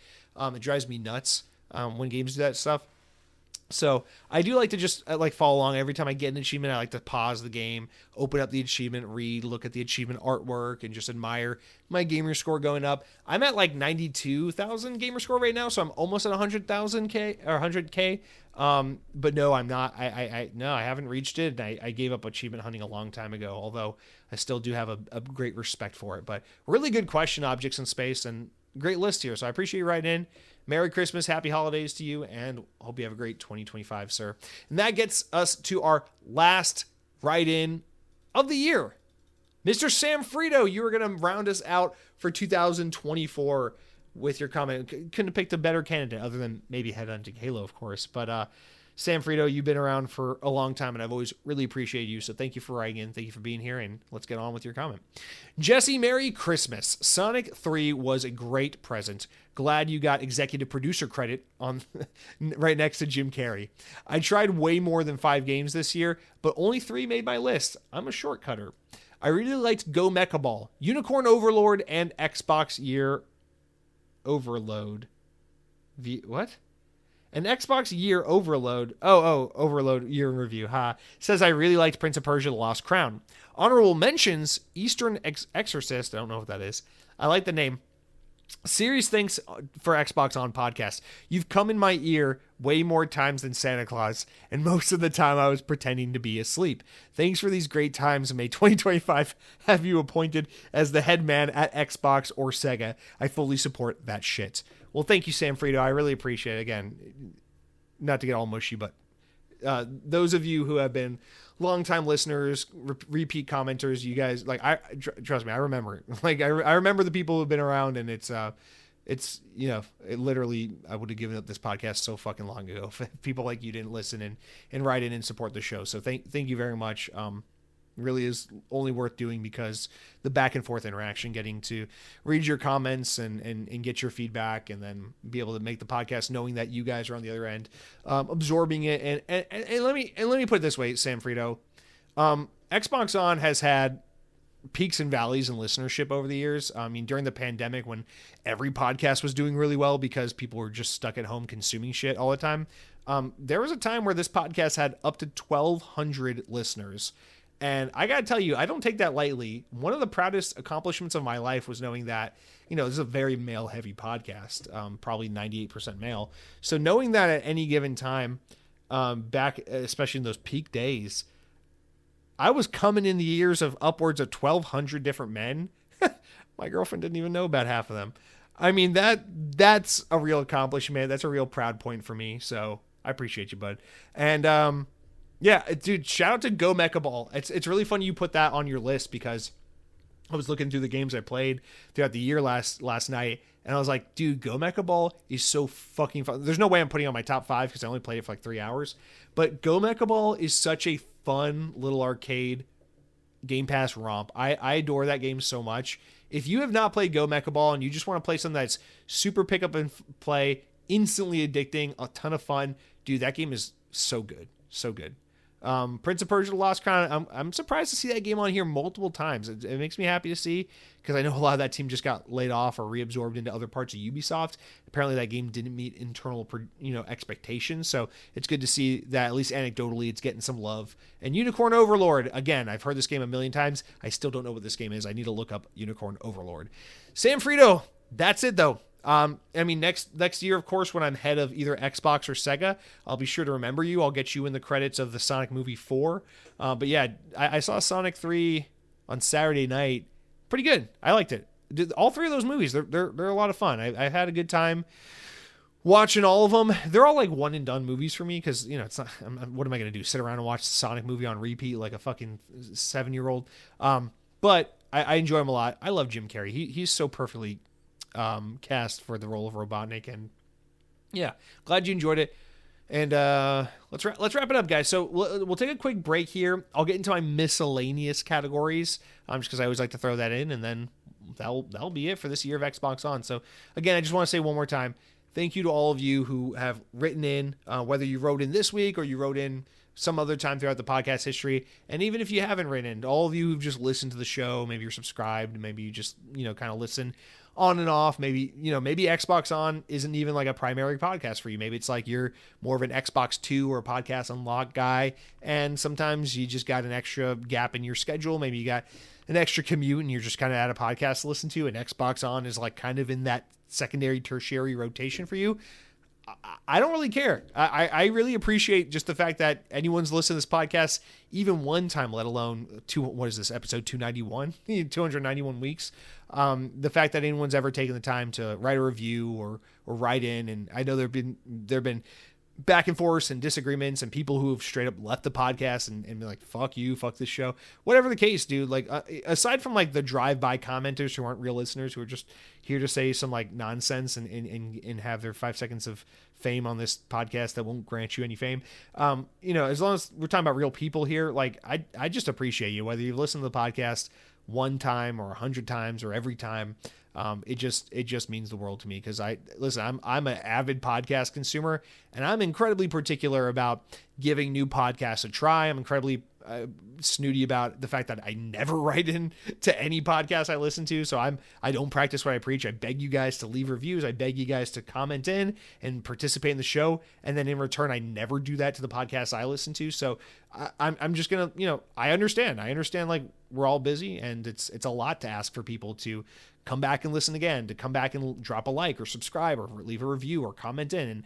And the fact that you guys do it, I just want to let you know, like, it doesn't go unnoticed from me. Like, I know you're taking time out of your busy day. Everyone here, we got a lot of fathers that listen to the podcast, a lot of husbands, a lot of people who are a lot older and in different levels of their career and different levels of, commitment to the things they do in their lives. And I know, like, everything is a sacrifice. Everything you commit yourself to and your time to is an opportunity cost and is a sacrifice. And so it is not lost on me that people take time to make Xbox On in any way a part of their routine or their day. And I just really appreciate you guys. So thank you all so much for awesome 2024. And I look forward to doing 52 more fucking stupid ass episodes of this podcast next year in 2025. But the podcast isn't over. We're going to wrap it up real quick with some miscellaneous categories. So stick around if you want to listen to that, and then we'll be done. All right, I always just like awkwardly throw this shit in at the end of this episode every year, so I just thought I'd keep with the tradition. So this is just other favorites, while we're at it, oh wait, I just realized we didn't tally up which game won. So actually, before we get into this, so what we're going to do is just go into some miscellaneous other favorites, favorite movie of the year, favorite album, fucking favorite food ate of the year, stupid stuff like that. But before we do, actually, let's tally up and see who won this year's, I guess, overall community voted best game, based on just the number of times it showed up on people's lists. So let's see. I think really what it comes down to is Black Ops 6, Indiana Jones, and I think there might be one or two. Honestly, I think Prince of Persia might be on there. So let me tally them up real quick for you. All right, here we go. So, wow, this is just some rough napkin math, but this is just by I took everyone's comments, looked at the games that were reoccurring and listed them all out here. So the number of times Black Ops 6 ended up on people's list out of the 12 comments plus mine, so 13 people, was 6 times. 6 out of 13 people put Black Ops 6 on their list, making Black Ops 6 the number one community voted best game of 2024 in terms of the just the number of people who picked it as one of their favorite games they played this year. So Black Ops 6 is the winner this year. Kind of shocking to see that it's Call of Duty, but nonetheless, it's a great game. Not a bad pick by any stretch of the imagination. The number 2 game that showed up the most amount of times on this list for the same qualifications was Indiana Jones and the Great Circle with 4 out of 13 votes. So 6 out of 13 of you guys went for Black Ops 6. In second place, 4 out of 13 of us went for Indiana Jones and the Great Circle. And then the number 3 spot, we have a 4-way tie between Prince of Persia: The Lost Crown, Helldivers 2, Mario Wonder, and Unicorn Overlord, all with 2 votes each. So there is no number 3 winner really when you got fucking 4 or maybe even 5 games somewhere on here that ranked like that. But our top 2 games that we voted this year were Black Ops 6 at number 1 and Indiana Jones at number 2. So not super surprising, basically the biggest games that launched on Game Pass and for Xbox this year. So only fitting, really. But glad to see people enjoyed those games. So cool. Got that in there. Now back to what I was saying. So other favorites. So yeah. So again, going back to something I said earlier, going through my list of like movies I watched, video games I played, etc., I noticed that this is just a year where I consumed so few things relative to usual. I played fewer video games, watched fewer movies, listened to fewer records, went to theme parks way less often than I generally do. The only thing I did more than usual is I think I consumed more TV, because I usually don't watch really any TV. TV is like really kind of a background thing, like it's background noise, like I'm cooking, I'm cleaning, I'll throw up like a fucking rerun of like a TV show I've been watching for 20 years. Like I'll rewatch Malcolm in the Middle for the 5,000th time in the background while I'm doing the dishes or something. But this year I watched a lot of like DC shows on HBO Max, a lot of Marvel shows on Disney Plus.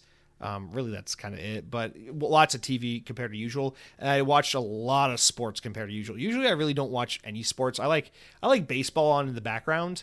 But this year I've watched a fuck ton of hockey. So NHL has definitely eaten into my video game time, my movie and TV time, my music playing time, my theme park time. I mean, dude, it's gotten bad. Like I fell hard into hockey this year because it's bad when there are Saturday nights where I could be at Epcot walking around being a fucking idiot at Disney World, a man-child, and I stay home because I want to watch the Utah Hockey Club get their asses kicked by, I don't know, whoever the fuck they're playing that night instead. So anyway, just want to preface with that. It's just been kind of a weird year because last year I watched such an extraordinarily high number of movies compared to what's normal for me. So I really went gung-ho into movies last year, and I really had a great time watching a great catalog of films and really getting back in touch with my appreciation for movies. But this year, no. And that's kind of reoccurring with a lot of things. My music taste kind of took a step back. But anyway, in no particular order, my favorite meal of 2024, I just had to put this here. The Publix sub, man, I love the Publix sub. It's just like the ultimate comfort food for me. Like there's like my Sunday tradition. Nothing gets me happier than like on a Sunday afternoon. Like don't fucking eat anything all day. Like cup of coffee in the morning, that's all you need. But then around like 2 or 3 o'clock, head on over to Publix, get a Publix sub. I like a turkey. I know this is sacrilege. You're supposed to get boar's head. I like the Publix meat. Get a Publix turkey sub, whole white bread. You can do a smoked Gouda. You can do a white American. You can do a Chipotle Gouda, whatever. A little mayo on there, lettuce, tomato, onion, garlic, pickles, salt and pepper. It's so fucking good, man. A Publix turkey sub any day. Get some Pringles. Get a Diet Coke or get Diet Pepsi or something because you're a fucking baby. it's like the ultimate comfort meal for me. I love it. I've eaten so many Publix subs this year. I'm probably 98% just sodium at this point. But yeah, shout out to the Publix sub is my favorite comfort. It's not like my favorite meal legitimately, but it's like, it's just such a comforting go-to. And I think that's like the reoccurring thing of this year is like, this was the year of like comfort food, comfort music, comfort TV, because I'd just been so exhausted and had so little free time that whenever I could do something, it was always like, oh, what's the most like safe bet comfort thing right now? So eating a Publix sub. Favorite record of the year? Weird one. California by Blink-182, the 2017 record from Blink-182. Now, the past couple of years, I've always been like a punk rock emo kid. But the past couple of years, I've done a really good job of really broadening my music horizons, getting very into a lot of different electronic genres, as well as a lot of different jazz. Really, the past 2-3 years, it's been lots and lots of straying away from my kind of like punk and emo and shit, like rock and roll kind of roots, and getting more into some other stuff. This year was the biggest recoil back into what was comfortable and normal for me.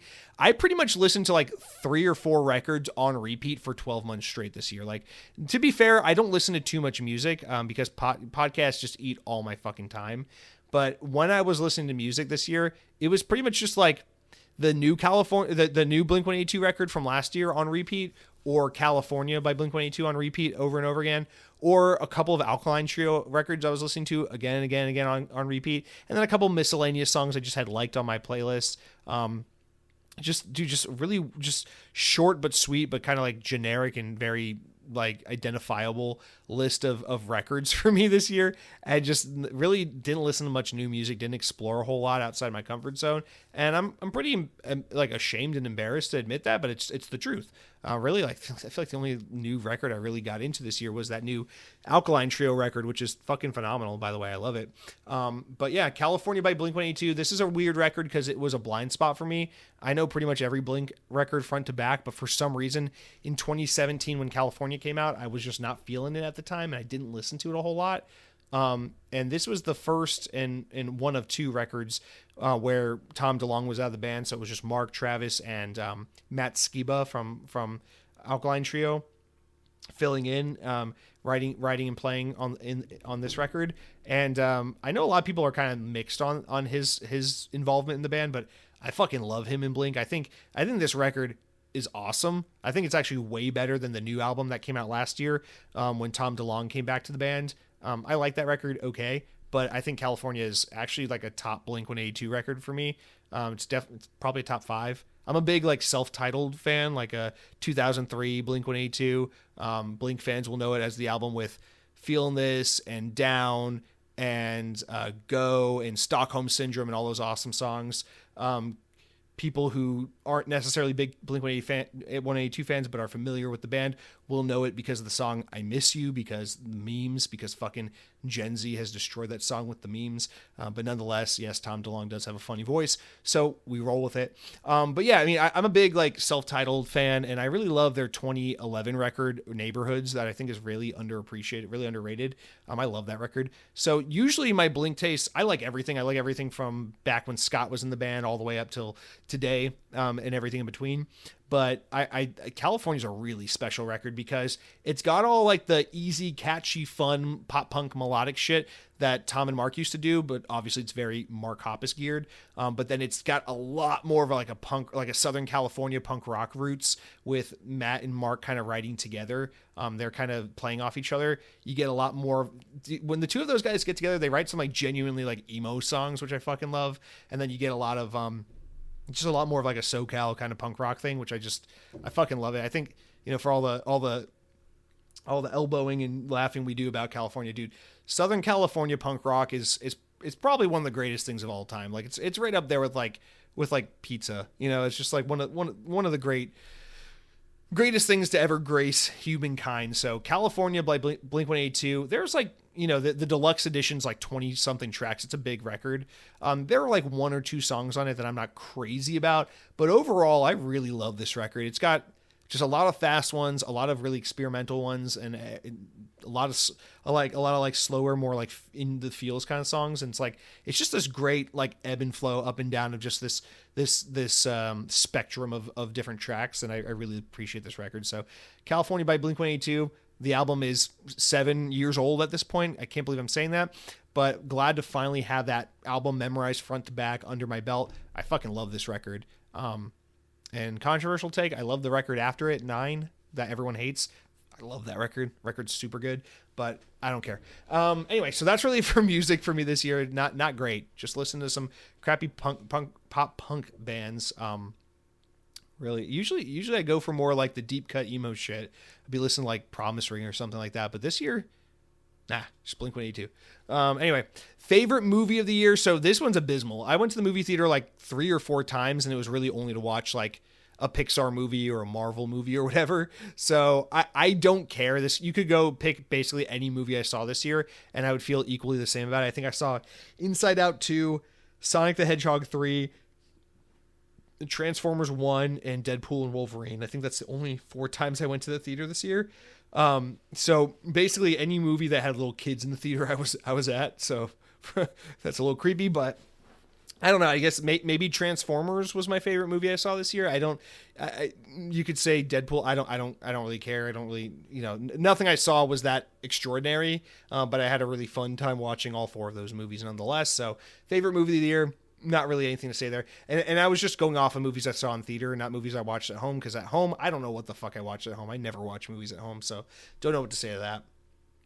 Favorite book of 2024. So I really love my Kindle. I've had that thing for 2 years now. I love my Kindle. But this year, and this has only been the past like 3 or 4 months, I caved and bought a cheap Samsung Galaxy tablet on Amazon a few months ago, and I really love this tablet because it's 10 inches, but it's very narrow, so it's kind of like book size. It's very light, very nice. It's a cheap tablet, so it's like kind of a pretty mediocre display, honestly. It's an LCD. But I love this thing because I subscribe to Marvel Unlimited and have really fallen in love with comic book reading, which is something that, as a kid, of course, I had comic books. I went through phases where I would read comic books. I'd go to the library and rent comic books. I'd go to the grocery store and beg my parents to buy me a Spider-Man or an X-Men comic or whatever. But I had a shoebox probably full of 50, 60 comic issues that were like 85% Spider-Man, and then the rest was a mix of like X-Men, Hulk, Star Wars, kind of like other miscellaneous nonsense. But like I really fall in love with reading Marvel comics this year, just because I don't know, there's just, the older I get, the more I find myself regressing into being like a 12-year-old boy.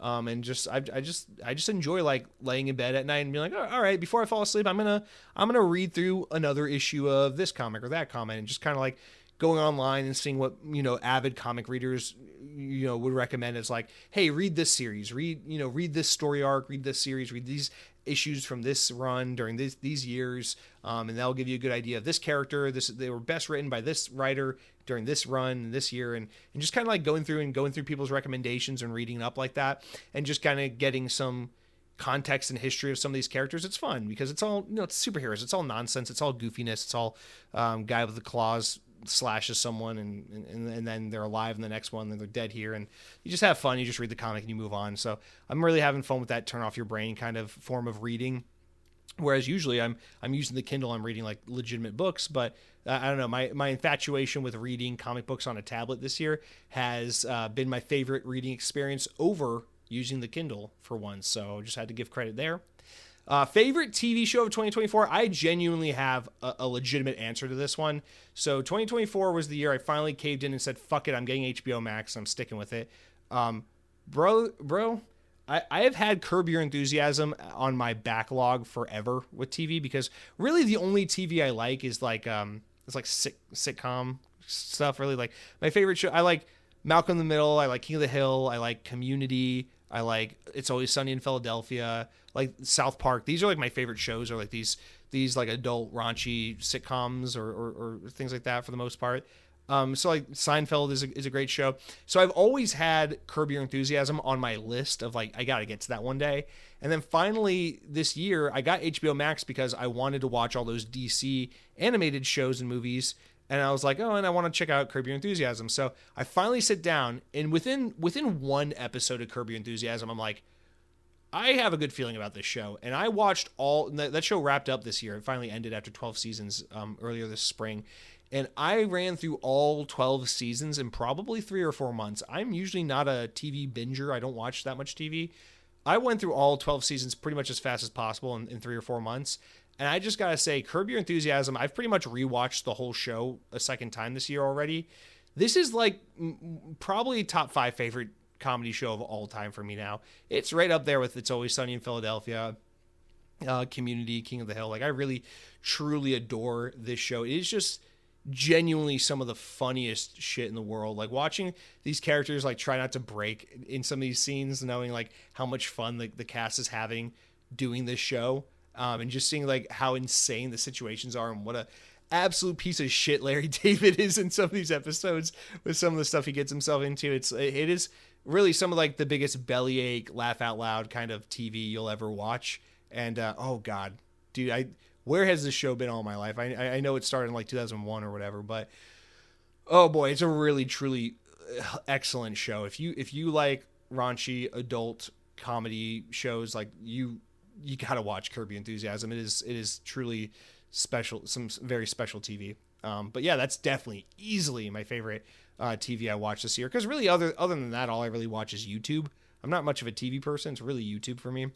And speaking of YouTube, my favorite YouTube channel I watched in 2024, I'm going to give it to Poseidon Entertainment. This is a YouTube channel that's all about theme parks. A lot of like video essay, like just analysis of trends in the theme park industry, history deep dives.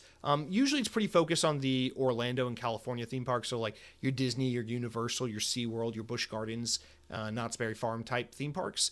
But he goes out of his way to do other theme parks in other parts of the world as well. But I really appreciate him. It's Poseidon Entertainment.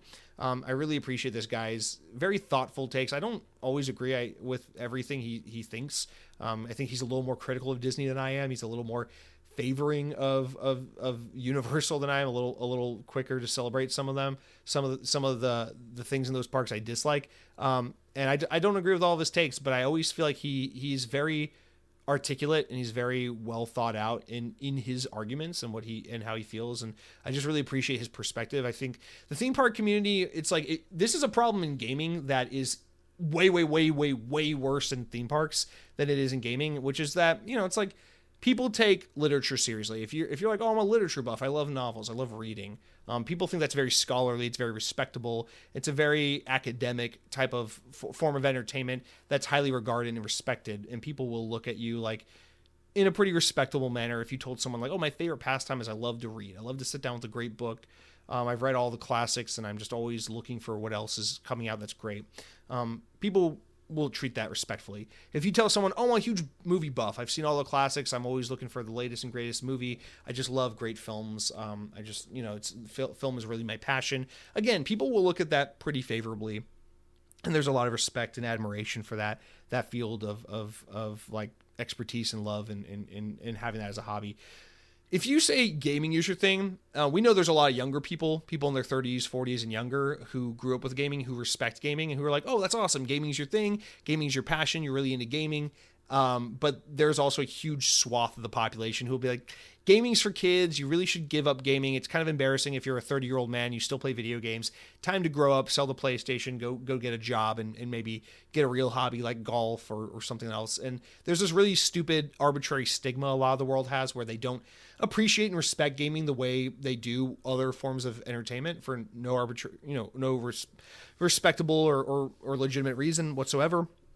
But that issue is way more compounded when it comes to the theme park community, because I truly say this with no irony whatsoever, and I don't care how embarrassing it sounds, but I really truly do respect and admire theme parks from a storytelling and an artistic and a creative perspective. And I think there's just as much cultural and educational and like emotional satisfaction to be gained from a well-crafted theme park or theme park attraction as there is from a great novel or a great video game or a great movie. I think when you go to Epcot and you experience a ride like Spaceship Earth, or you go, you go to like a Disneyland and you experience something like the original Pirates of the Caribbean, I think there's just as much enrichment and just as much artistic integrity in so many disciplines that come together, that much in the way someone could respect your savant-like knowledge for music or or like jazz music or like classic English literature or whatever the hell it may be. I really think theme parks unfortunately don't, but really should have and deserve a similar level of respect, because it is a medium of storytelling and art and immersion that it's awesome. It's beautiful. It's something I really, really am passionate about. And I really love and get excited over. And the reason I love Poseidon Entertainment is I feel like he's one of the very, very few voices in the theme park community that is able to articulate his thoughts and feelings about the theme parks from an operational and a business standpoint, as well as a cultural and an artistic standpoint that legitimizes, not that I need other people to legitimize it, but like that I want people within the community to understand it and be legitimate about it and take it seriously.